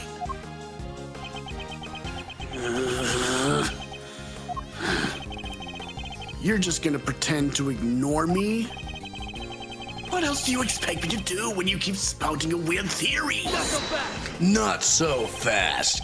We didn't just hear a gunshot on that tape. If you listen carefully, you can hear that the bullet hit something too. Could the president have been aiming at Mr. Saint? What would the bullet have struck? The balloon? Take that! I think the president was firing at the balloon. And if he was, what we heard on that tape could have been the bullet hitting the basket. Let's take a look and see, shall we? All right, time to investigate. Go on to the. Well, there's a bullet hole. A hole. With a bullet stuck in it. There's a bullet hole in the bottom of the basket. I'd call that pretty conclusive proof. Lion hot air balloon data updated in my organizer. Smaller balloon. Well, Mr. Saint, how do you explain not just the sound on the tape, but the accompanying bullet hole? You see everything, don't you? It's pretty impressive, I have to admit. I doubt there's anything I could hide from you if you really wanted to find it. Just shut up and confess, will you? All right. No need to get cranky. Oh boy. What really happened two nights ago? I'll admit I flew the balloon up to the roof, but when I arrived, Judge Cavell and the president were already there. That came as a surprise, I have to say. Only the president noticed me and he made the good judge leave right away.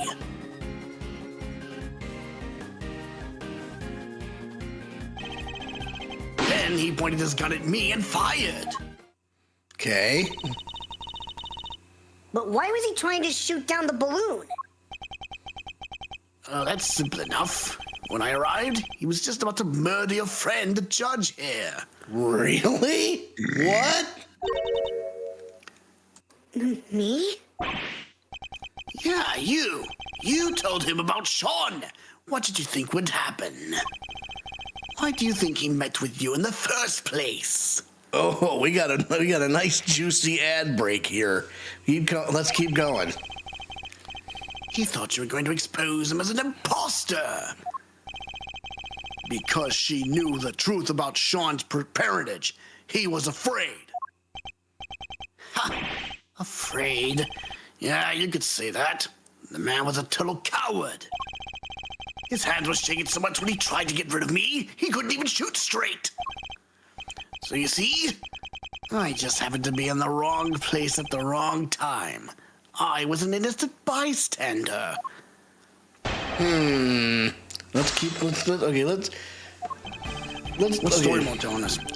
I'll admit I flew the balloon up to the roof, but when I arrived, Judge Cavell and the president were already there. That came as a surprise, I have to say. What time was that? Because we'll have evidence to refute that. Let's grill him. Hold it. So you didn't expect to find the two of them there? Of course not. Why would I? But it's lucky I got there when I did. We all know what would have happened if I'd been any later. He was just about to try and kill you, Cavell. You really didn't suspect a thing? I'm afraid I did not. I had no idea. Maybe you shouldn't have blabbed to him about the kid. Did you ever think of that? I was merely trying to. What kind of mother are you? You're lucky he didn't kill you and then go after the boy. Objection! Objection! I'm your opponent here, not Judge Cavell. Now leave her alone and tell us what we need to know. Don't worry, Your Honor. I'll take it from here. I am in your debt, Mr. Edgeworth. As is Sean, I trust that you will look after us both. And I pray that the goddess of justice will watch over us all. Your precious goddess didn't even warn you there was a balloon right behind you. Only the president noticed me, and he made the good judge leave right away. And he pointed his gun at me and fired. Hold it! Yep. Hold it. You're lucky that the bullet only struck the bottom of the basket. Yeah, I tried to get out of there the second he pulled out that gun. Couldn't have my balloon going pop. But it was a close run thing. So you left right then and there? Of course I did. He was shooting at me. Are you saying there was a problem with that? How does he end up on the ground then, crushed with his flowers? Does that present a problem? Hell yes, it does. In the end, you managed to leave Kay there up on that rooftop. Which means you didn't actually leave the vicinity, did you? Oh, yeah, guess I forgot to tell you the next part. After he shot at me, he escaped through the hatch to the 51st floor. I hung around a little longer to make sure the coast was clear, then I landed on the roof. Would you mind appending that statement to your testimony? Makes no difference to me. After he shot at me, he escaped through the hatch to the 51st floor. Now hold on a second. Now let's see. There's an interest in a hidden. How does he know about the 51st floor? Oh, we're gonna press him again, I guess. No, we're presenting it. But what? Miss Hart was on the 54th floor the night before last. She didn't Objection. she didn't see the president. Yep. You're lying to us again. I am?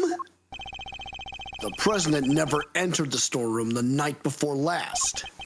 Ms. Hart testified to that fact. What? You believe the word of a two-bit hack over mine? I beg your gosh dang pardon?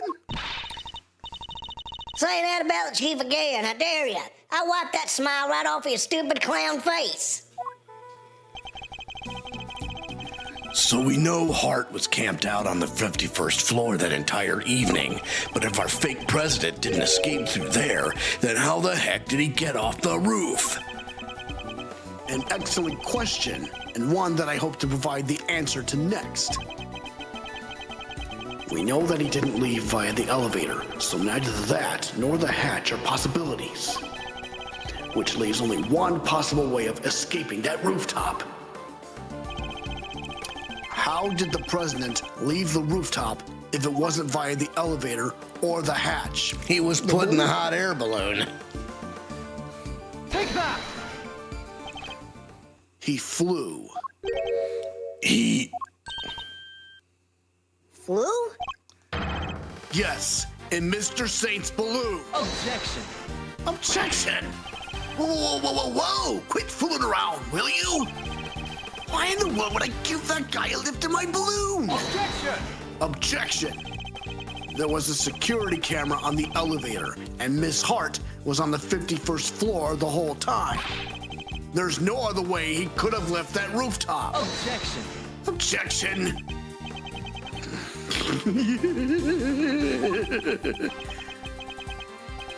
You know what the circus is all about? Making the audience think you're in danger. Giving them a thrill. It's time to bring this act to an end. I'm not in danger here, even if you think I am. What do you mean? Watch and learn. Miss Hart, can I ask you something? You were keeping guard on the 51st floor the whole time, right?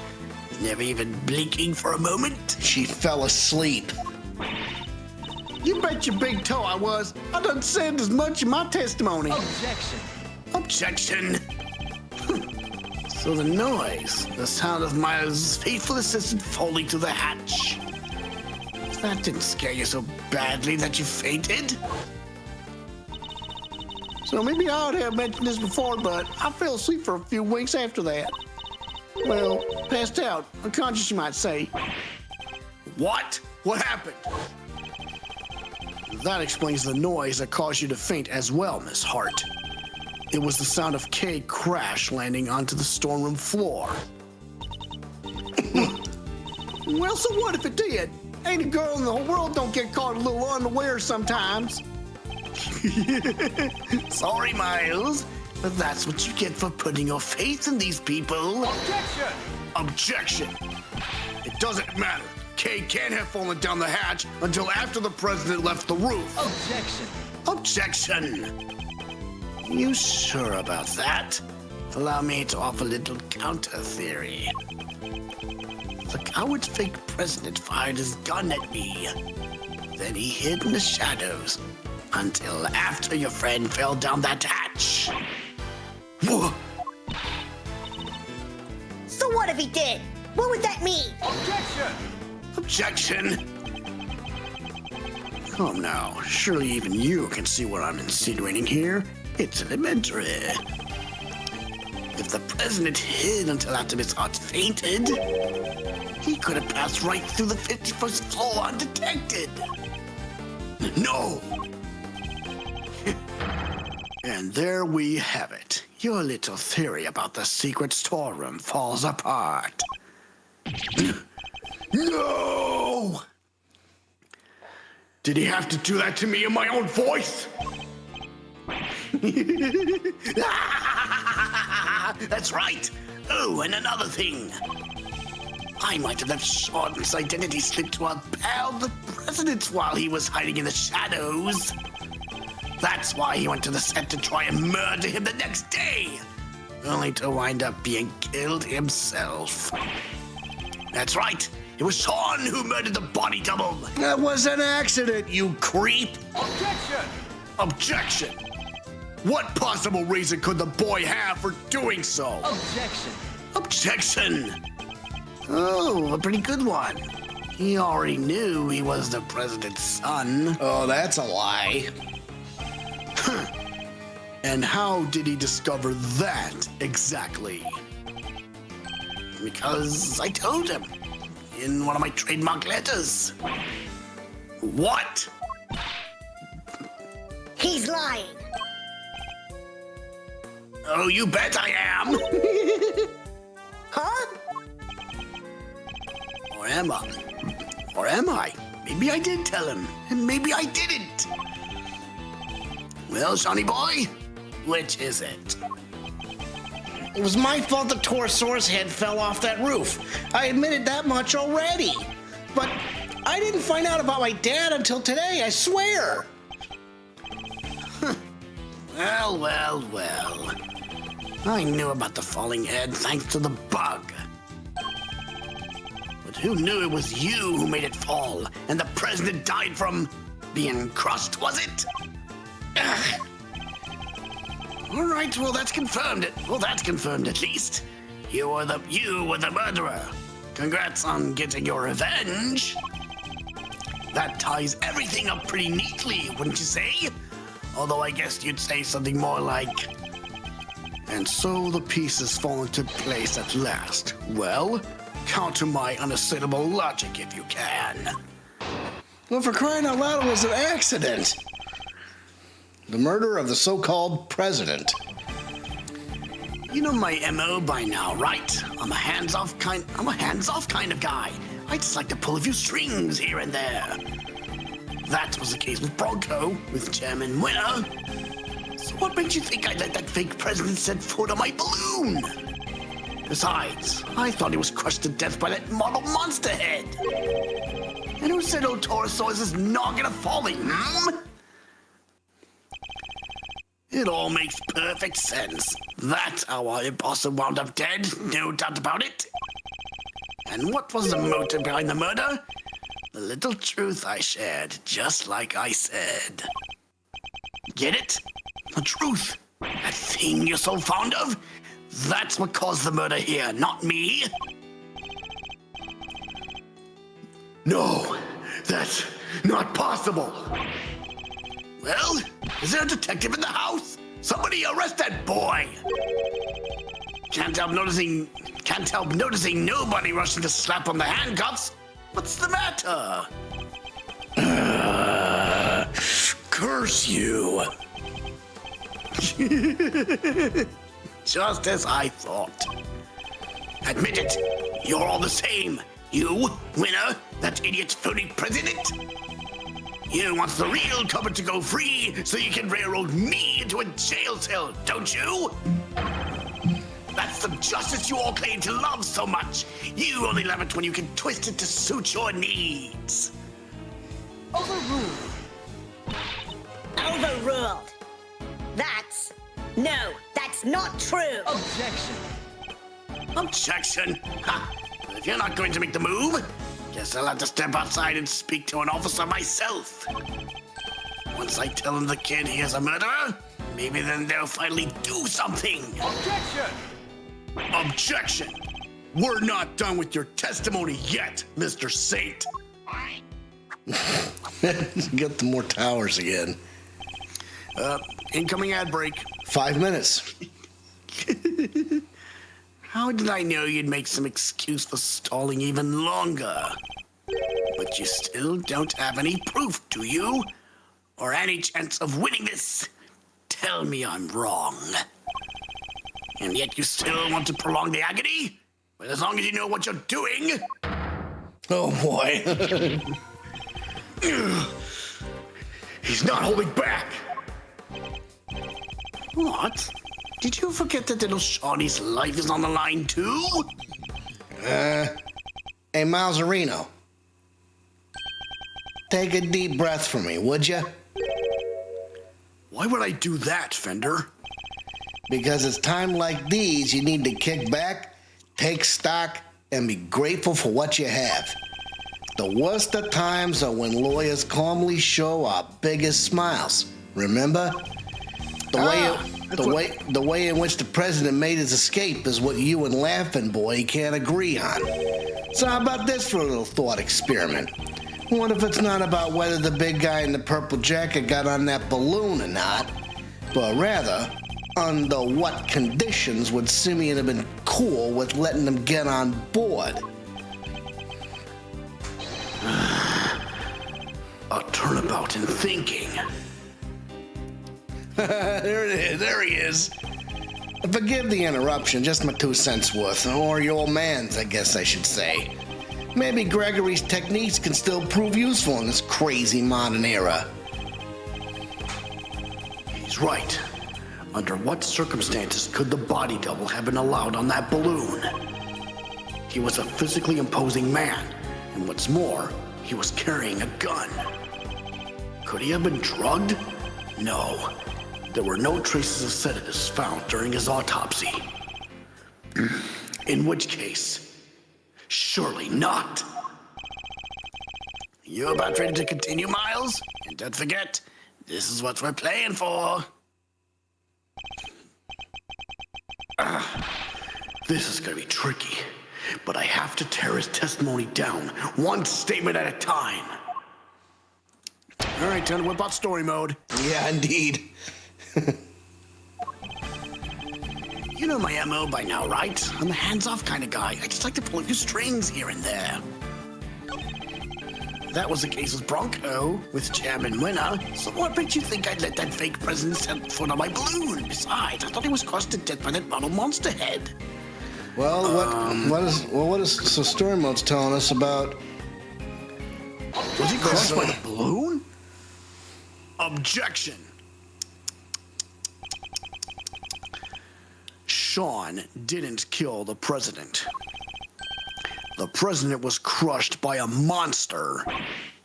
What? Did you really just say that? You? Oh, I get it. He's a kid who can communicate with giant beasts, right? Did he use his special powers? The only person in communion with monsters was you. Sorry, but you must have me mixed up with somebody else. No monster pals here, I'm afraid. Objection. Objection. Why the false modesty? You're very close with at least one such creature.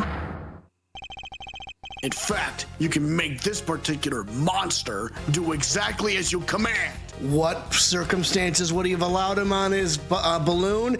If he was already dead. Wow. It was you who killed the president, Mr. Saint, and I can prove it. What? You're talking about the lion balloon? Yes, a quivering mockery of a monster filled with hot air, but a monster nonetheless. Not entirely unlike Mr. Saint himself. Hold on a second. I'm going to dismiss this ad break because this is getting good. Sorry, you lost me. What are you trying to say exactly? Objection! Objection. You seem very keen to stick to your story about having manipulated Sean and the president. But no matter how true you may have wanted it to be, that was nothing more than a desperate lie. Even the most skilled animal tamer can't make the dead do his bidding. And the president was dead long before he left that roof, having been killed by your balloon. I get it. That thing may look lighter than air, but it weighs a few 100 pounds, right? When the president attacked you from the roof, you had to think quickly in order to protect yourself. The method you chose, landing the balloon right on top of him. You didn't need to let him ride on that balloon, and he didn't need to coerce you into taking him. Because what you took away was his dead body. Objection! Objection! Wait a minute now, Miles. If what you're saying is true, the president would have been killed 2 nights ago. Which would mean the time of death recorded in the autopsy was wrong. Oh, let's take a look at that. Yeah, April 5th, approximately 11 p.m.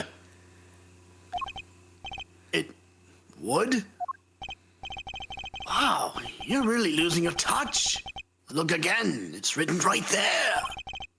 Time of death, April 5th at approximately 11 p.m. Clear as day. Gah! April 5th. That was yesterday. Which means... Exactly. It means he died when the Torosaurus head fell off of that roof. All right, Sean. It's time to be honest with us all. You know it's the right thing to do. You killed your daddy, didn't you? You hated him, didn't you? We get it. Who wouldn't? He just left you. What kind of a father would do that? No, that's not what happened. I already told you. I didn't know who he was until today. Oh, but you did know, because I told you myself. Gah! Can my theory really have been so wide off the mark? I want to thank you once again, Miles. You hounded Winner and Lagarde until their crimes were finally exposed. And by ruining them both, you helped me get my revenge. Gotta love those powers of deduction. If the time of death matched up, everything else would fit. So, could he possibly have cheated the time of death somehow? Oh, and what was the other guy's name again? Carmelo Gusto? You even ran him down for me. That was some great work you did there. Of course, Gusto. The IS-7 incident. He killed Frost and froze his body in order to conceal it. Mr. Gusto needed to freeze Mr. Frost's body in order to obscure the time of death. If they determined that the murder occurred during afternoon tea, he would have been an obvious suspect. Bingo!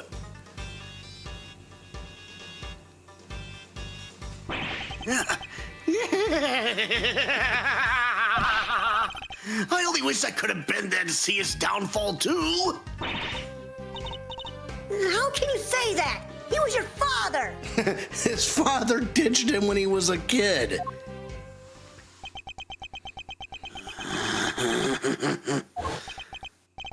It's so scary. Miss Lagarde just keeps asking and asking about what happened that day. Where are you, Dad? When are you coming to get me? Please, I need you to come take me away. Is it because I broke my promise? Because I didn't show up in the time to help you taste your work? He was no father. He left me all on my own. What kind of person would do that? We got another ad starting in 50 seconds. We may have shared the same blood, but that's it. Father? What a joke. Objection! Objection! You may not want to hear this, Mr. Saint, but you share more than blood. Hate him all you like, but you're more like your father than you know. Huh? What's that supposed to mean? Fate can be strange sometimes, but this was no coincidence. You and your father were the same, even in the methods you chose. You deliberately threw off the time of death, just as he did. That's right. We had to rescue him from a warehouse refrigeration unit down by the harbor. A refrigeration unit at a depot? I threw off the time of death? And how did I do that exactly? By hiding the president's body in a very specific place. You hid the body right here. In the Sunshine dump. Depot. No, the Sunshine Depot. Take that! Okay. Yeah, right there. You needed to keep the body cool somewhere, and you also needed somewhere to keep Sean. Who knew that the two were connected? You're talking about the kidnapping again? Why are we bringing that up now?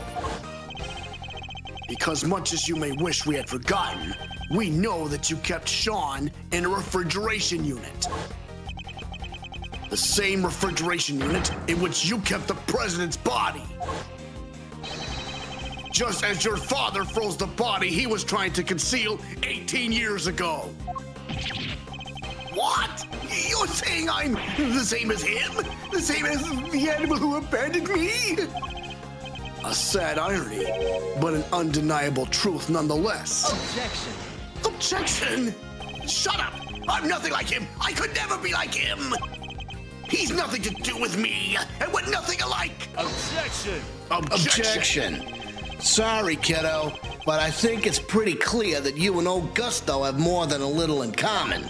You even told us you didn't like sweet stuff way back when we first met, right? If that's not a product of your daddy issues, I don't know what is. You don't understand. You may have tried to disown your father, but he lives on in everything you do. You think the same way.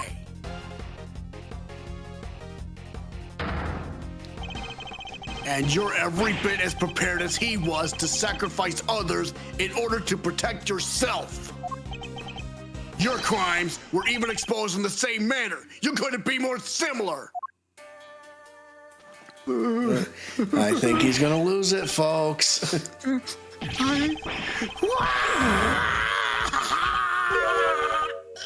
should I say, Ain't going down yet. I don't know anything about a refrigeration unit. And the kidnapping? Nothing to do with me. Objection! Objection! Nonsense! You did it so you could blackmail Judge Cavell.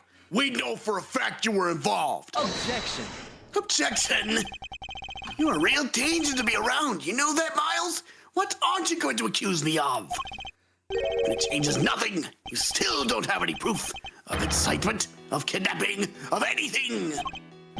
Oh, wait. Or are you planning on maybe fabricating some? Taking a leaf out of the old winner playbook? Ugh, never! I would never do that!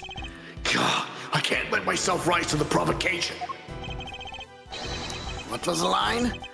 No matter what happens, we must find the truth. Something like that? Ha! But only when the truth suits you, huh? That's how the law keeps people down, isn't it? God, we're still not done. Nope. And why I had to get my revenge myself. I got away with it! I got away with it all! The card, winner, and now you! None of you can touch me! This is bad, Mr. Edgeworth. Isn't there anything we can do? Everything points to this man being our culprit. But we need evidence, even just one piece. 30 seconds to ads. If you don't want to miss the action, subscribe now. All right, it's been fun. But it's time we brought this little show to an end, don't you think? Stick around for the main event, though, won't you? I'll even let you in for free. If you'll finally admit defeat.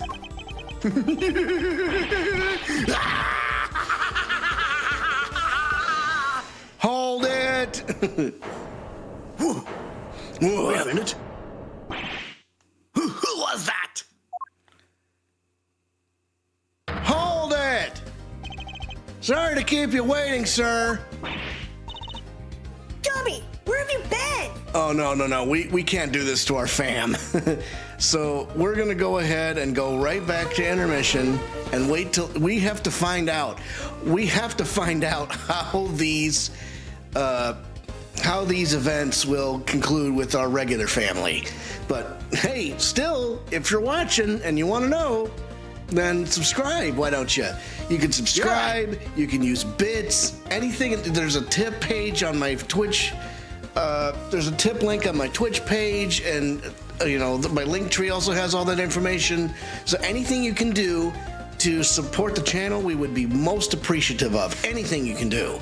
So and in the next 40 seconds, we just want to give a shout out to our partner at the Outside Blitz. The fabulous Scotty Freytown, the bootleg better, who better to be, and of course yours truly, the Cannonball Alex Steele.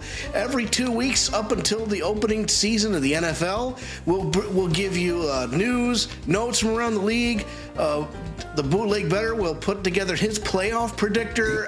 Actually, we're recording tomorrow, so by the end of this weekend, the next episode of the Outside Blitz will be available on Apple Podcasts, Google Podcasts, Odyssey, and coming soon to Spotify. And we just about got done with our ads, so folks, hey Gumshoe, take it home, why don't you? I've been doing my job, just like Mr. Edgeworth asked me. Live scene. I said it. Well, I didn't say it, but it should be inferred. And Detective Gumshoe, do you have anything to report? I had them look into a few things real quick, sir. About the refrigeration unit where the kid was kept. It was registered to the Very Big Circus, just like you said. And there it is, just in the nick of time. Excellent work, Detective. Well, Mr. Saint? Must be some kind of mistake. Why would a circus need a refrigeration unit? What happened to all our Twitch viewers? I wonder indeed.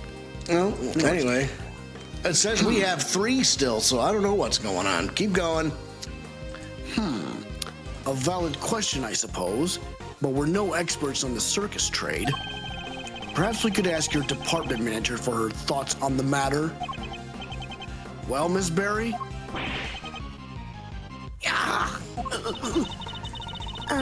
We do hire a unit to store all the food for the animals. But I don't know where it is. I leave all that to Simeon. He's so good at that kind of thing. You fool! Ah! Simeon, you're scaring me. Such a shame. But rushing to find a solution after the fact so often leads to mistakes.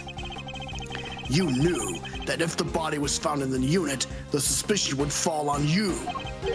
So you panicked and moved it to the grounds of the big building instead. But You weren't counting on Sean being found in the unit when you kidnapped him. If only you'd known you were up against a great thief and an even greater detective. Is everything all right? You're looking a little pale.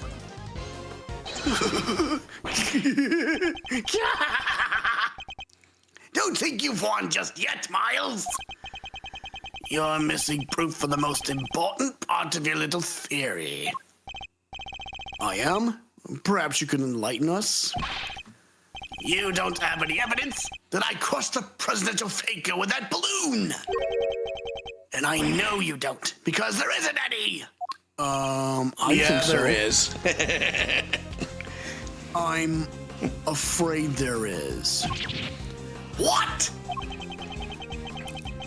If Mr. Saint murdered the victim as we think he did,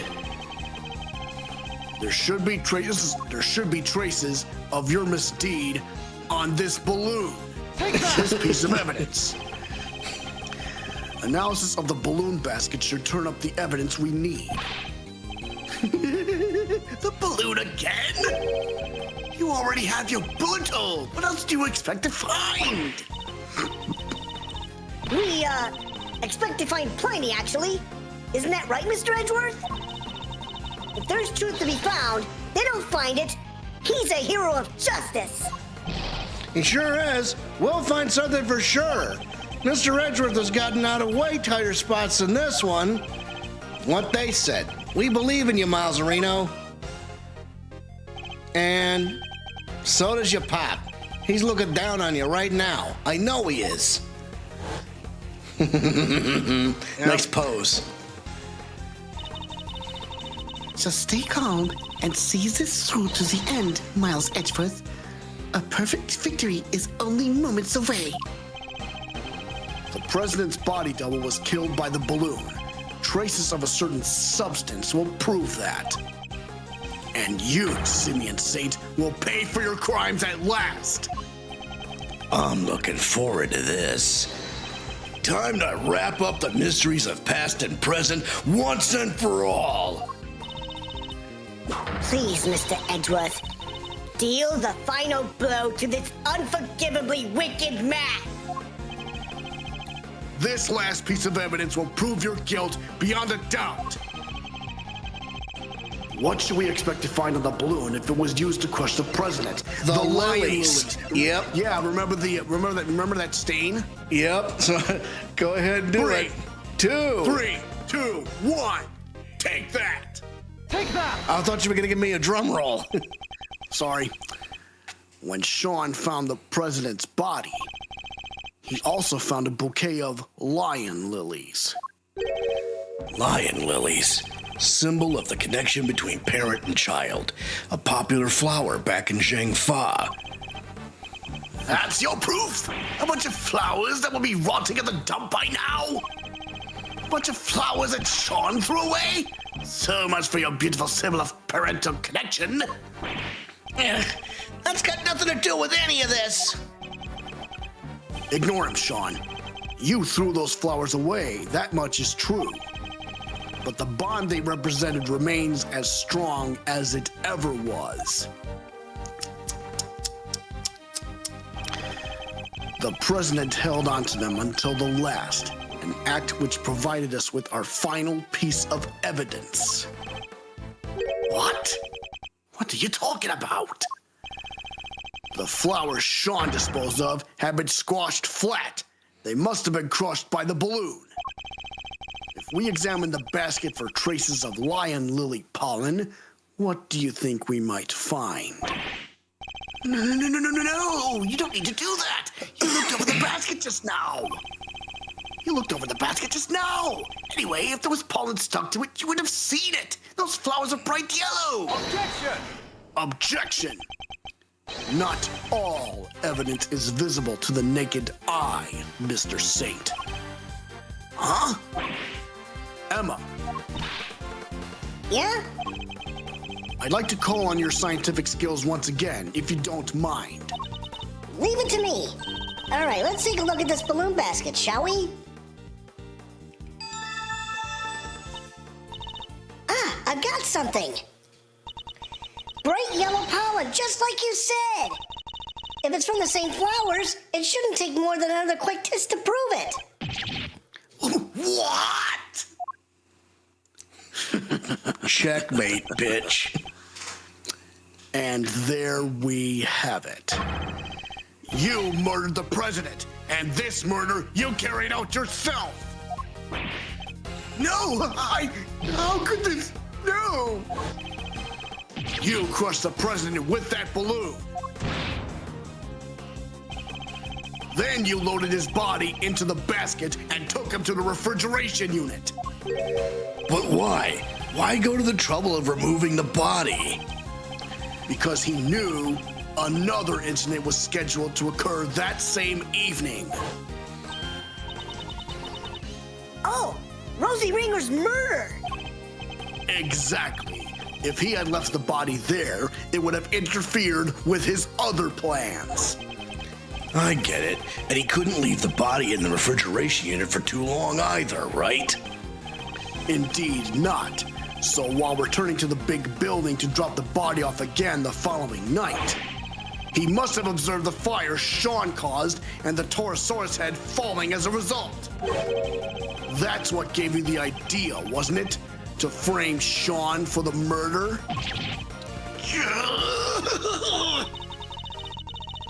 You made it seem as if the falling head was what killed him so that my son would take the blame. Despicable coward! In order to achieve your aim, you lowered the president's body from the balloon to the lot below. And while he was dangling from the rope you used, he was caught on Sean's rehearsal tape. No, how did you see through it all? How? You manipulated people, and you manipulated this case, just as you manipulate animals on the stage. You thought you were all powerful, but your reign is at an end. The animals look like they're mad with you, Simeon. Even Mummy and Azia.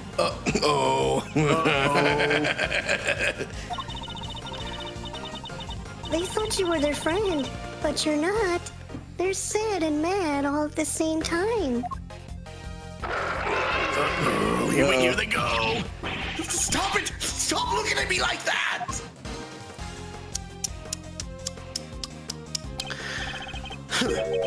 Perhaps they will when you finally stop clowning around.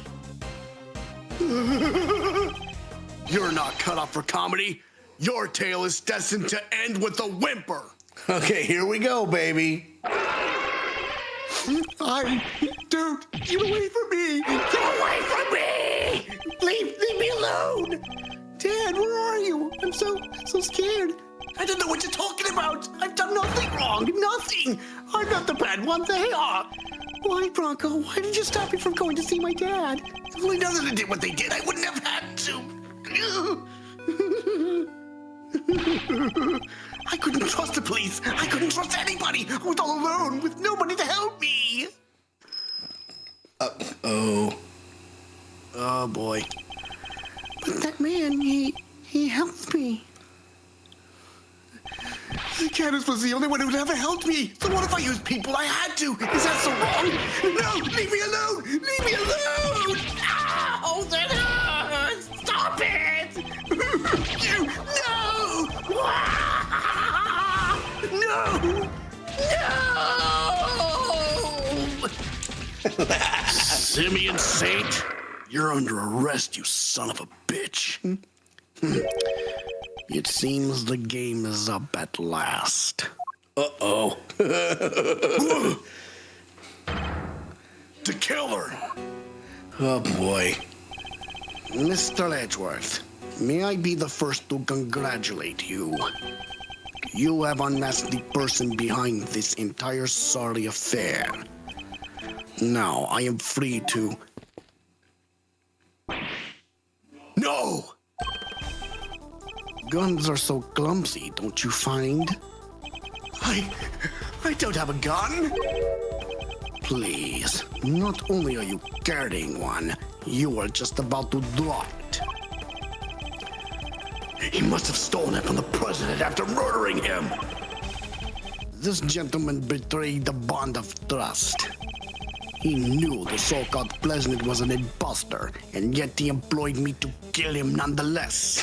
You see how Gavel is shielding her son? It's like, Jesus, this is going south in a hurry. We're getting an ad break here, so get ready. There's nothing more dangerous for an assassin than to be lied to about the nature of one's target. If one does not know what cards one's opponent is holding, one can be very unpleasantly surprised. But that was not your true crime. No, thinking you could deceive me, manipulate me. That is the crime for which you are about to pay. No! Is he gonna do it? Oh no! Uh-oh. You! It's been a while, the killer. Step aside, Kanis. That man is my target. I would politely ask that you call off this particular job. He'll pay for his crimes, but in prison, not at the end of your blade. This is wild.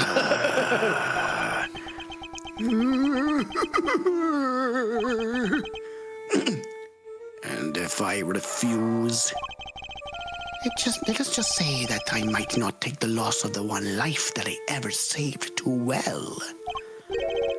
you save a life? Bodidharma Kanis, the blind butcher himself. Preposterous, I know. But yes, I, who have taken so many lives, once chose to preserve one, that of an innocent young pup. And he, in his turn, saved mine, something of a bond formed between us. Laugh all you like, I know I would. But I would respectfully request that you spare him. As one professional to another, I ask that you let this particular target live.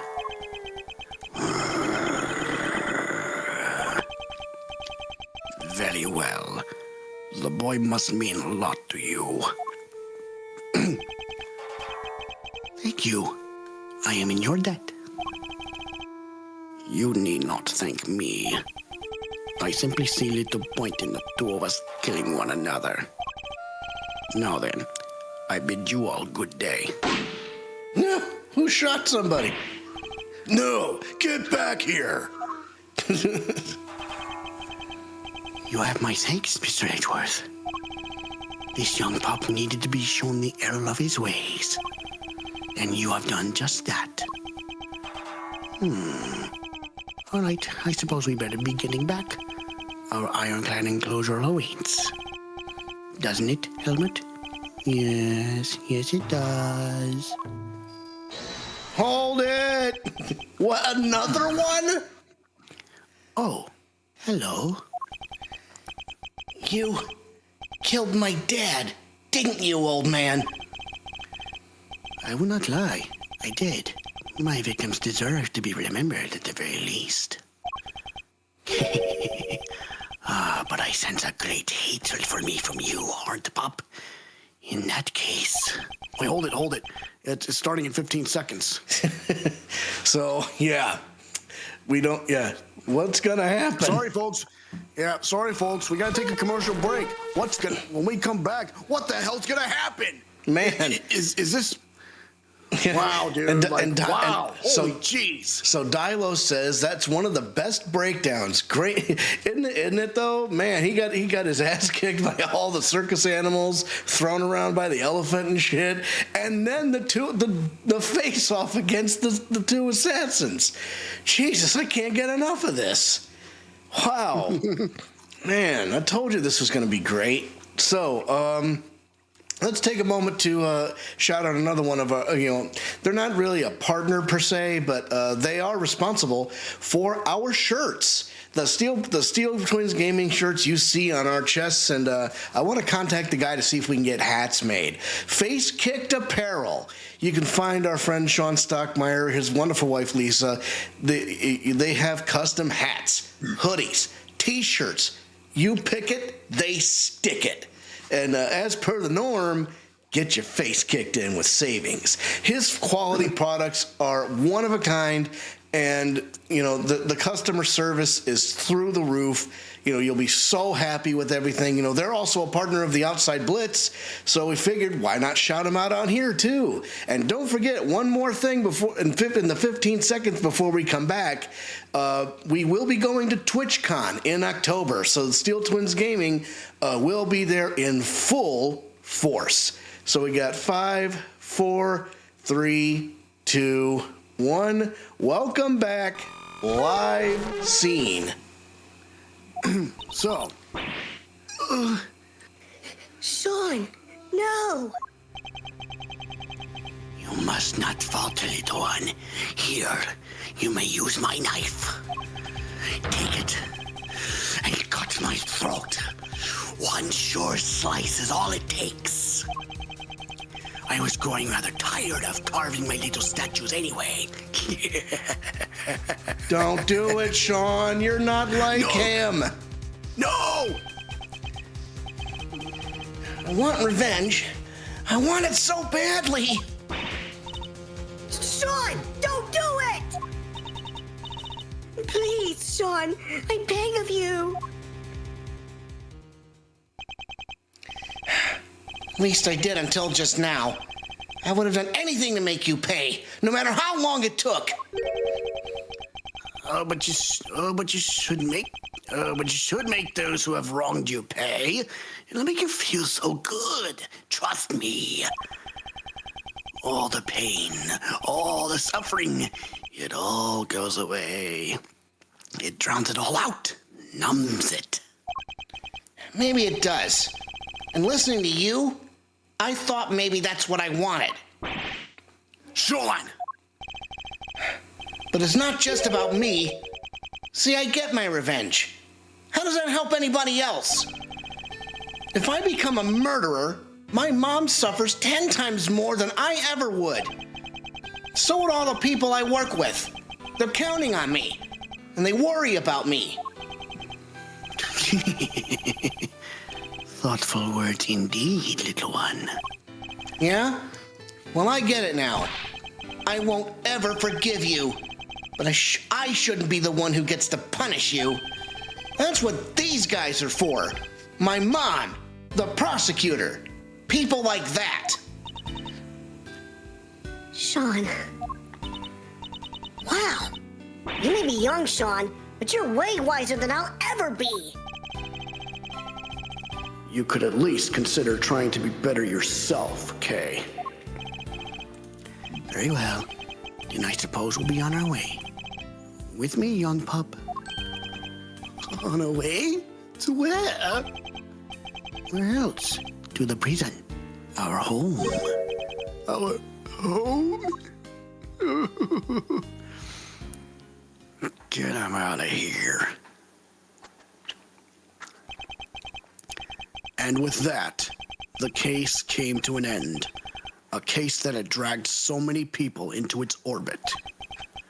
But as for me, there was one last thing I had to do. Yeah, what are you gonna do with your life, Edgeworth? April 8th, 2:54 p.m. Committee for Prosecutorial Excellence. Chamber.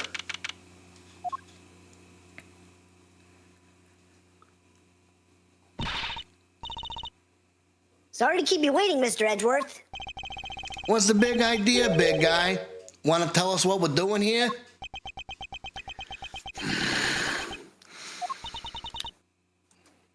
Mr. Edgeworth, your request has been processed and approved. Huh? You what now? I've asked for my prosecutor's badge to be reinstated. There we go. Your badge. What is the meaning of this? I am returning it. From this day forth, I am a prosecutor no longer. Well, I guess I still can't believe you did that for me. try that again. I still can't believe you did that for me. A certain man once said that to be an attorney is to be a defendant's most trusted ally, and that by believing in your client, the truth will make itself known. That man's image has been forever burned into my memory. As strongly as the vision of my father fighting in the courtroom. Good old Gregory. But that's his and my father's path. Mine lies elsewhere. Mr. Edgeworth, My path is that of the prosecutor. It always was. Well, then I guess that's that. I'm sorry. No, I dig it. Besides, I can tell by that look in your eye that your mind's made up. It is. All right then. Looks like our work together is diddly done. Just don't come crying to old Eddie if you change your mind. This club's now closed to new members. I understand. Hey, Milester, care to tell me why at least? How come you're so dead set on popping the old prosecutor's hat back on? Why indeed? You once asked me something, Fender. You gonna keep fighting crime as a prosecutor or help people as an attorney? Something tells me you got a big decision ahead of you. One only you can answer. I've been thinking about that question ever since, about how I mean to live my life. And now that this case is over, I think I finally know the answer. I'm going to help people as a prosecutor. Can't you also do that as an attorney? Look at it this way. Simeon Saint was also a victim of sorts. He lost his only parent all those years ago, and with him, his ability to believe in a just world. I know how that feels. DL6. To lose somebody so important to you. To lose faith in everything. To doubt everything and be utterly alone. To fight and fight and fight.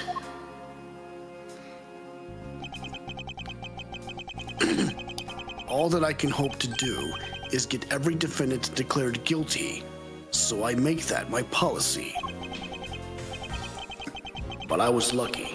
Somebody was kind enough to save me from myself. Objection! Mr. Saint had nobody. He had no faith in the law. He felt that seeking revenge himself was the only option. Hey, you know what? Maybe that objection was Phoenix Wright. Oh. A little drop there, huh? Anyway. He had no faith in the law. He felt that seeking revenge himself was the only option. But I doubt even you imagined that the body double would ever go so far as to co-opt our country's police. No, I sure didn't. And as long as Winter was around, no evidence was ever going to stand. He even nearly managed to ruin things this morning. Lagarde almost got away with it again. I want to help people like him. How do you plan to do that? If he had been able to rely upon the law, none of this would have happened. Chairman Winner made a mockery of justice and in so doing, drove Mr. Saint away from seeking it. The law is only as good as its practitioners. It can be a shield that keeps the people safe from harm or a sword wielded to wound them. just one among many of the law's great contradictions. You can say that again. Yep, it's what we folks in the trade like to call a legal contradiction. The law is far from perfect. But one cannot solve such contradictions in the law without engaging with it. I don't think an attorney could have saved Mr. Saint. But a prosecutor, a custodian of the law, I think perhaps they could have. I plan to take up my badge again and confront those contradictions at every turn.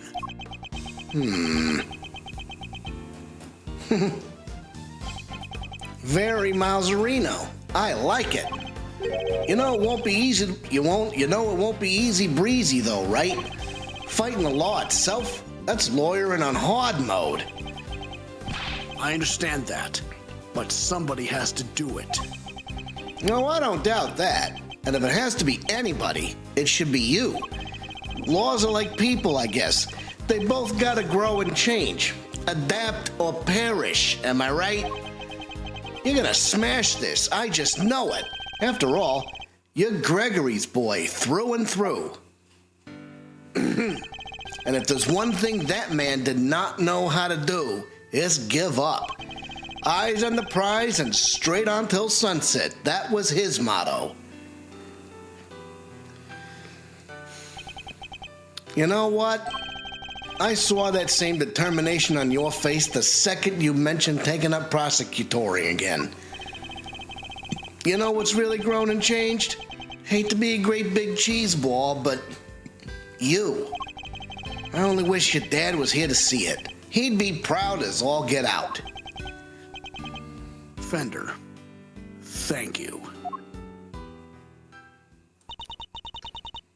Well, Mr. Edgeworth, if you're ready to begin, we can get the ceremony underway. Please.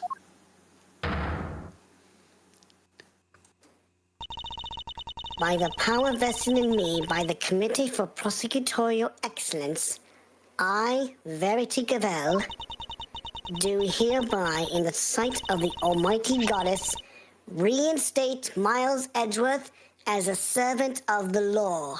Let's go! Let's go! Oh, great, I got another ad coming in. Prosecutor's badge dated jotted down on my organizer. Proof of my profession. However, I prefer to keep it in my pocket. Just 4 minutes, we can keep going. Oh, right! You're a prosecutor again! Best news I've heard all week, sir. Well, Mr. Prosecutor, I got a scoop. Your pops is gonna want to know that his kid just signed up for the opposition a second time. Thank you again, Fender, for everything. And don't thank me yet. The next time you see me could be across a courtroom. And this face is a whole lot less ruffishly charming when it's not on your side of the aisle. I would relish the opportunity to face an attorney trained by my father. I hope that day comes very soon. Alrighty, Fender, out.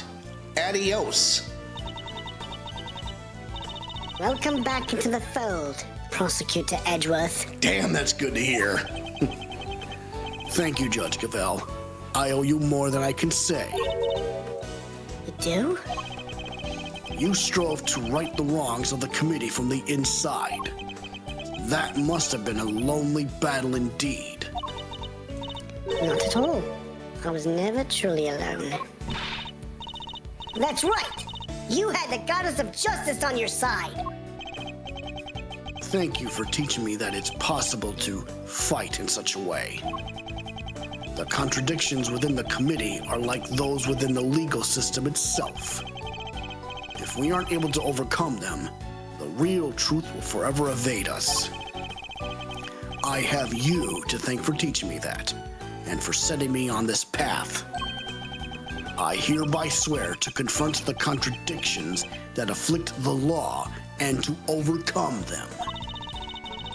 And I thank you for your commitment to that cause, as does the Almighty Goddess. I truly believe that such efforts are necessary in order for the law to grow and improve. I will look forward to seeing you in the courtroom again soon.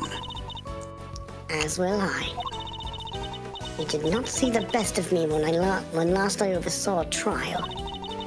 The next time will be different. I will show you what it means to serve justice with true impartiality. Judge Gavelle, I don't mean to call your motivation into question. Yes, Miss Edgeworth? But, to my mind, the ideal judge is not wholly impartial. The ideal judge is human. Even in the courtroom, they laugh, they cry, they rage, they smile. And then, when all is said and done, they pass down a judgment based in that very humanity.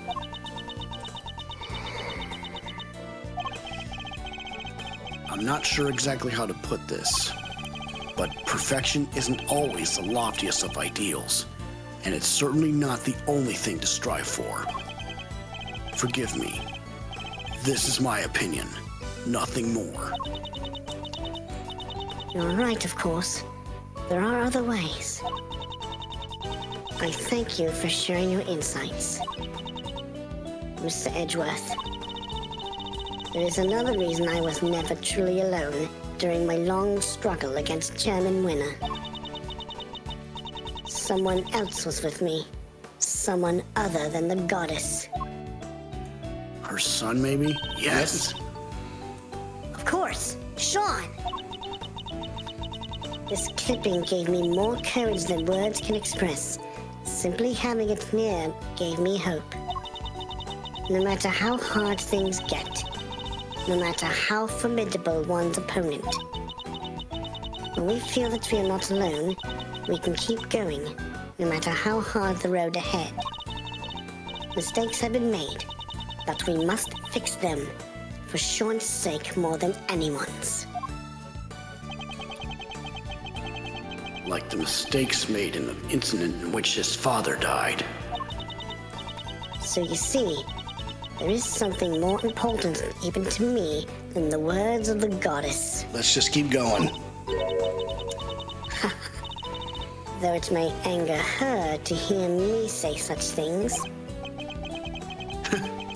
So that was your secret weapon all along. The strength of your bond with your son. Perhaps you are right. Perhaps I should not strive for an unachievable perfection, but I must grow. As a servant of the law and as a mother. That I believe above all else. I see. It seems that we both have plenty still to learn. Indeed. We are neither of us perfect yet. Let us continue along our chosen paths and continue to grow as we tread them until we meet again. I will look forward to that day. May the goddess watch over you as you embark upon the next step of your journey.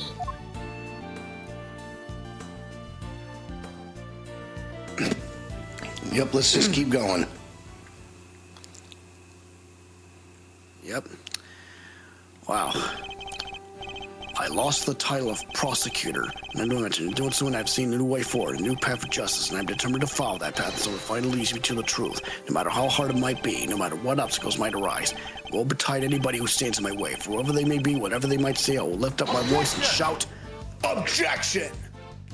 Woo! There we go. Yes, sir! Okay, Wow. no credits. Indeed. So here comes Tabby. So, Chief, what kind of scoop we looking to land ourselves next, huh? Did I teach you nothing, knucklehead? We're journalists, dang it. Leads are our stock and trade, our bread and butter. You don't just hand that stuff over, not even your danged apprentice. So sorry, Chief. Still got a whole bunch to learn, huh?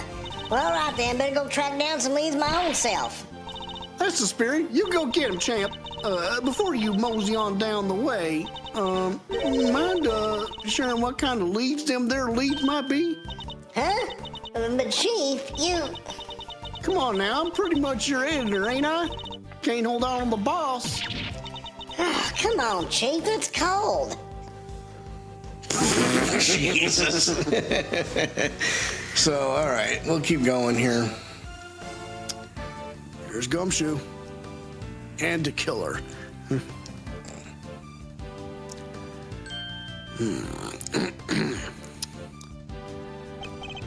My arm wound has yet to fully heal even now. The bodyguard who inflicted it was a skillful practitioner indeed. I shan't be forgetting him in a hurry. But never mind that now. Time to return to the life of the simple ice cream seller, although I've been thinking that perhaps grapes would be more my speed. Well, no rush. I'm sure there'll be time to ponder the matter before my next job comes in. Okay. I wonder who's going to hire him next time. Rocco Carcerado, baby. Sure, you might have knocked me on my butt, wise guy, but I ain't out for the count just yet. I'll be keeping my guard up and looking for an opening. We'll get out of this dump yet. Ain't that right, Teddy? Second the bell rings for the next round of escape and shenanigans, we'll come out swinging. Till then, there's training, and more training. I could have even done a Balrog voice for him. Oh boy, this motherfucker. You want to know if I'm still planning on becoming an animal stylist? Sure, I'm still studying every single day. Still up to my elbows in mud. But I guess it suits me better than being a newspaper salesman.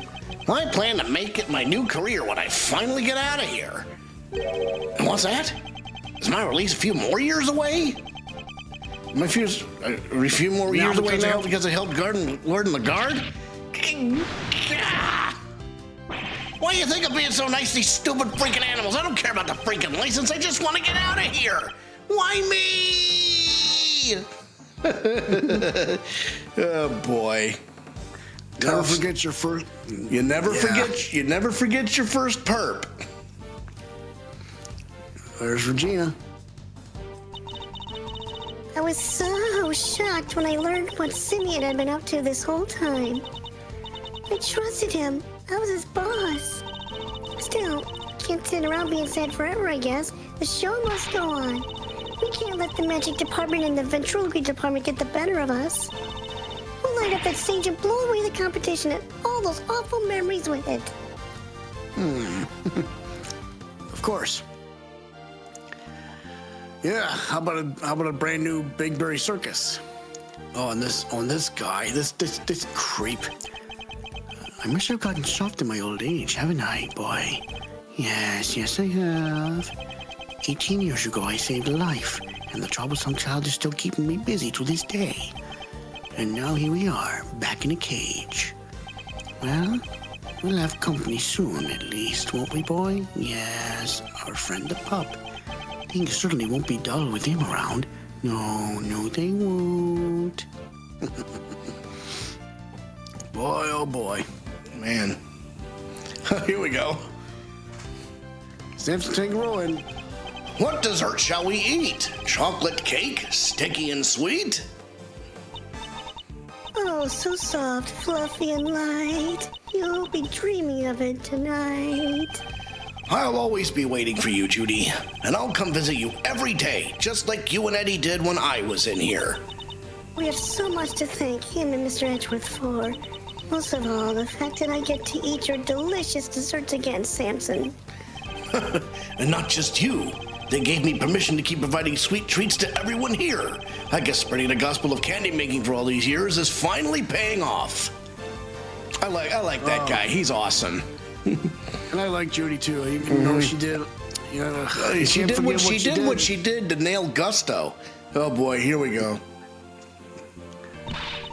Oh, hello, sweeties. Fancy seeing you here. I owe you a great big thank you, you know. And oh dear, Greggy Pegleg too, of course. After all, it's thanks to all of you that I can eat Sammy Pippa's sweets again. I'm even thinking of making a lovely medicine out of them. I'm going to call it the Snacker's Delight. It makes your stomach so small you can only eat snacks. So you can get skinny as a tent peg and laugh every minute. I'm going to make a fortune. I smell a lawsuit and several FDA violations. Meanwhile, Man, I bet so many beautiful people now have drawn so many beautiful sketches. Lulu isn't the biggest fan of my new work, though.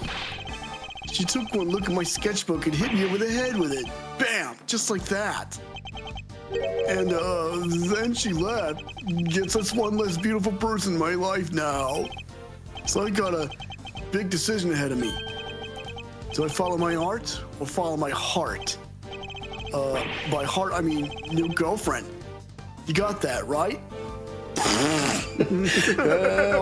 Old Larry Butts. Okay, here we go. Badster, the Badinator. Seriously though, thanks for the assist today, good buddy. Pah, you want me to talk about IS-7? I'll talk all day. Sounds like that Edgeworth kid is doing good work. Yeah, Malzarino chose a different path from his old man in the end. Path that means we can't work together, but that won't stop me looking in on him from time to time. You come pretty far yourself. Holy macaroni, a compliment from Big Bad Detective Bad? Am I dreaming? Well, flattery will get you everywhere, old pal. You ever need a little fender magic, just say the word. Okay. Oh, these crazy bastards. I mean, Looks like they'll be letting me off a little easier than I thought for what I did. I guess because I told them I was kind of forced to do it. Oh, ouch! Ain't no such thing as easy when it comes to crime, dang fool child. Sorry, Grandma. I still feel awful about it, of course. But I'm just so glad I get to stay out here with you. What's that? You think we should be getting back to work? I guess you're right. Can't keep the dead waiting. okay, that's a little creepy. But that's the life of a coroner for you. Okay, here we go. And now we got Emma Sky. Science saves the day again, huh? Good thing I happen to be around, right? Even if I do have to jump right back on a plane again and go back to Europe, all this flying around is gonna get tiring. Still, it's all part of becoming a first-class forensic investigator. Guess I better get going. Oh, but if you ever need me, just say the word, okay? I'll come running. You know I will. Even across the ocean? I don't know. I mean, it was pretty cool seeing that bridge, though. Oh, here we go. The creature wants father. The creature's a pressure to be great. But he used his spinner. Was it? He has chosen his own path now, and he will be tested, just as I was. Miles Edgeworth chose to live as a prosecutor over how his own father lived. That, too, is a valid answer to the question we've all had to wrestle with. Speaking of which, I wonder what Eustace is up to this time. You know, what kind? Is he on a case or something?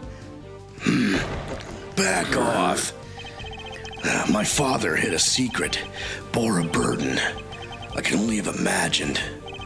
I thought only of my family name. He thought of so much more.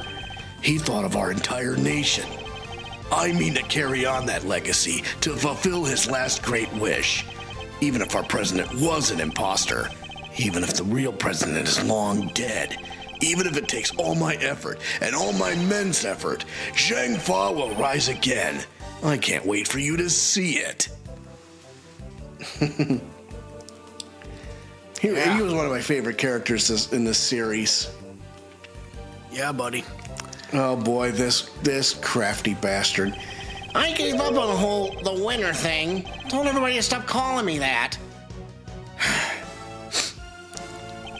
Because I didn't win. My dad did it all for me.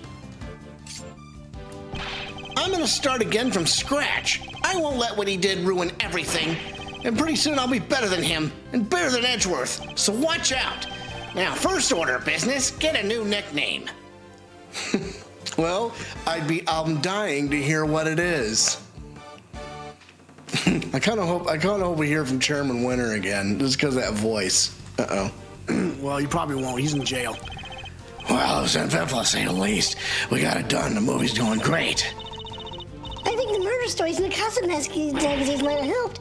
Big Bad Man emerges from Big Bad Bull. Reveal true face of mastermind Jing Fang President murder plot. Huh?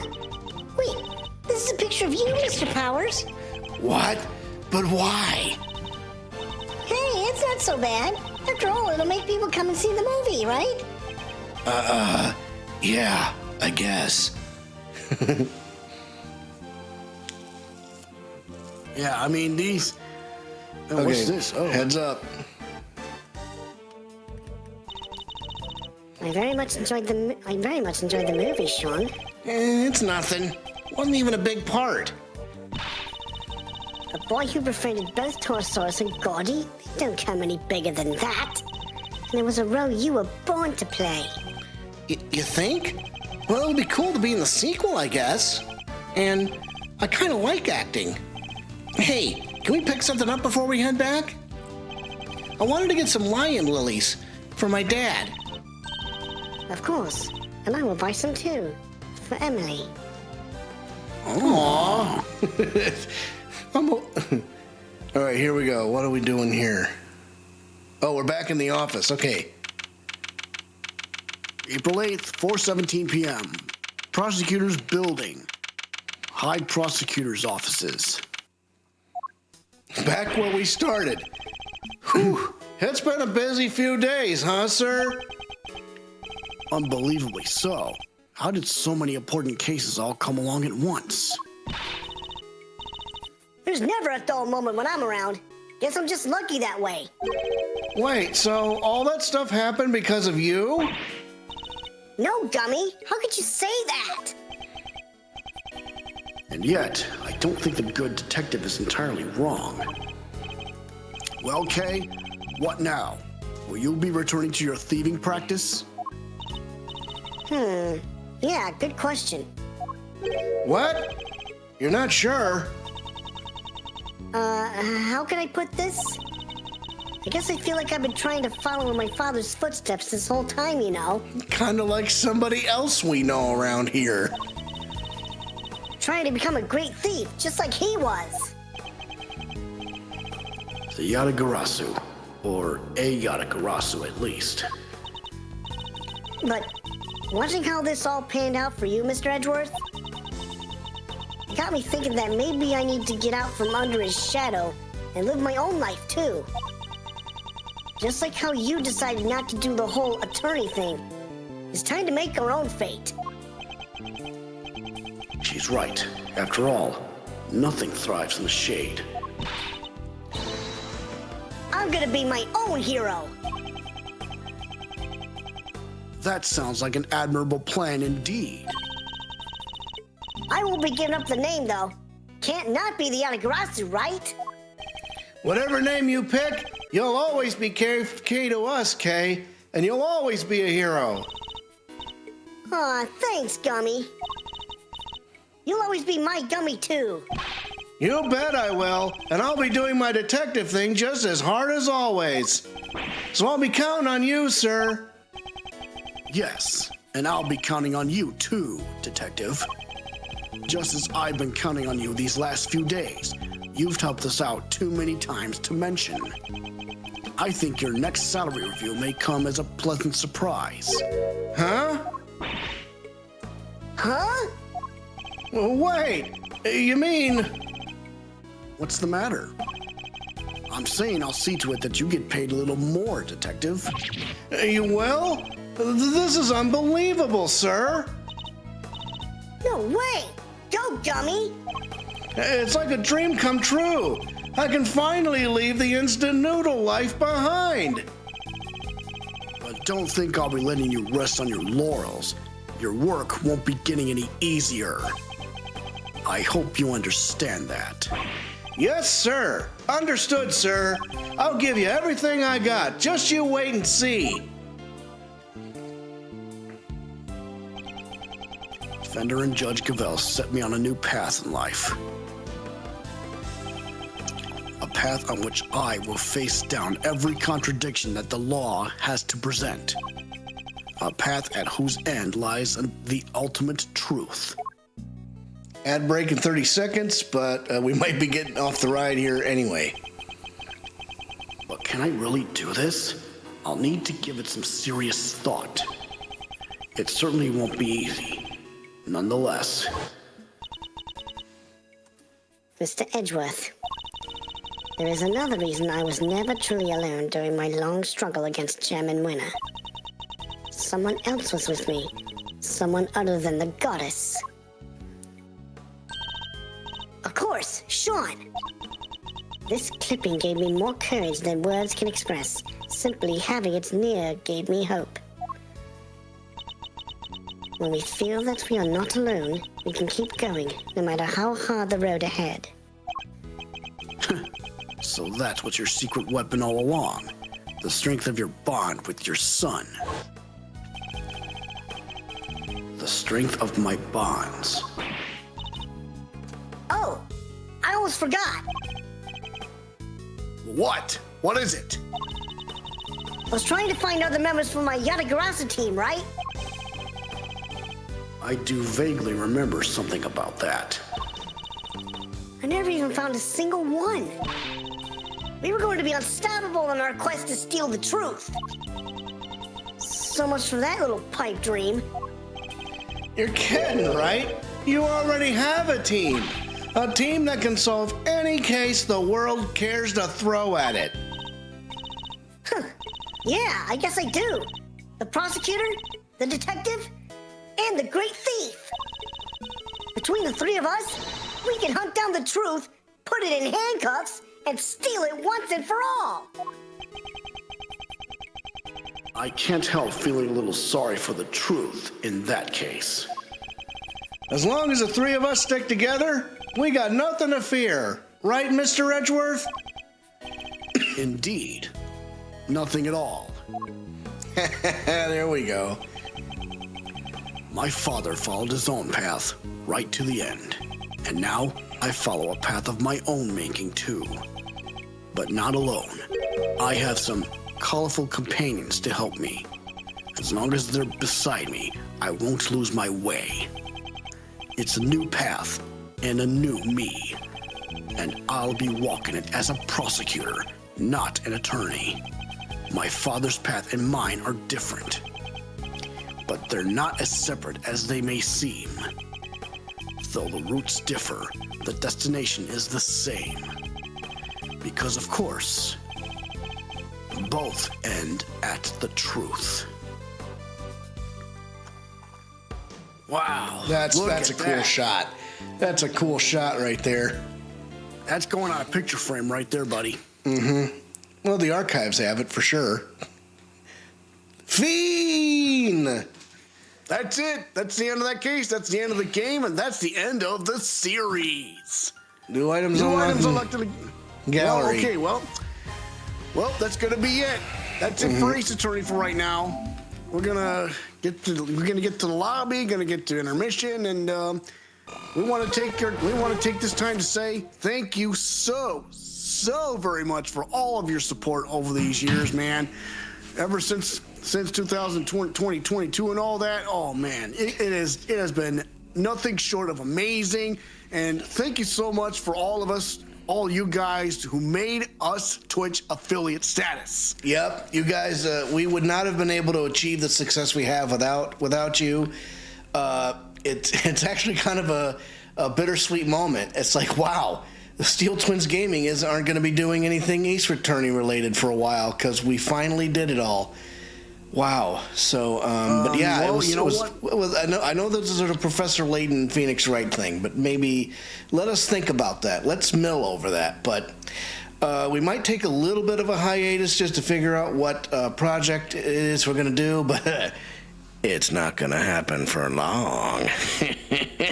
I am a little intrigued about Tyrion Cuthbert. Me too. Aren't you? That might be our next project. So we'll huddle up, and we got about 6 days to think about it. So until then, and don't forget, folks. I may not have streamed this week, but I still bring you in my Twitch channel on Steel Twins Andy on my Twitch and YouTube channel. I still offer Nostalgic Mondays, Legend of Zelda Tuesdays, Ratchet and Clank Thursdays, if applicable. Super Mario Fridays, and Metroid Prime Sundays. Absolutely, and if you and on Monday nights, or whenever the flight takes fancy, you'll see me grinding on Diablo. So until next time, kids, I think we're gonna do it here. I am the Cannonball Alex Steele. I am the Package Andrew Steele. We are the Steele Twins, and we are for real. Top guys out. Ciao. Adios.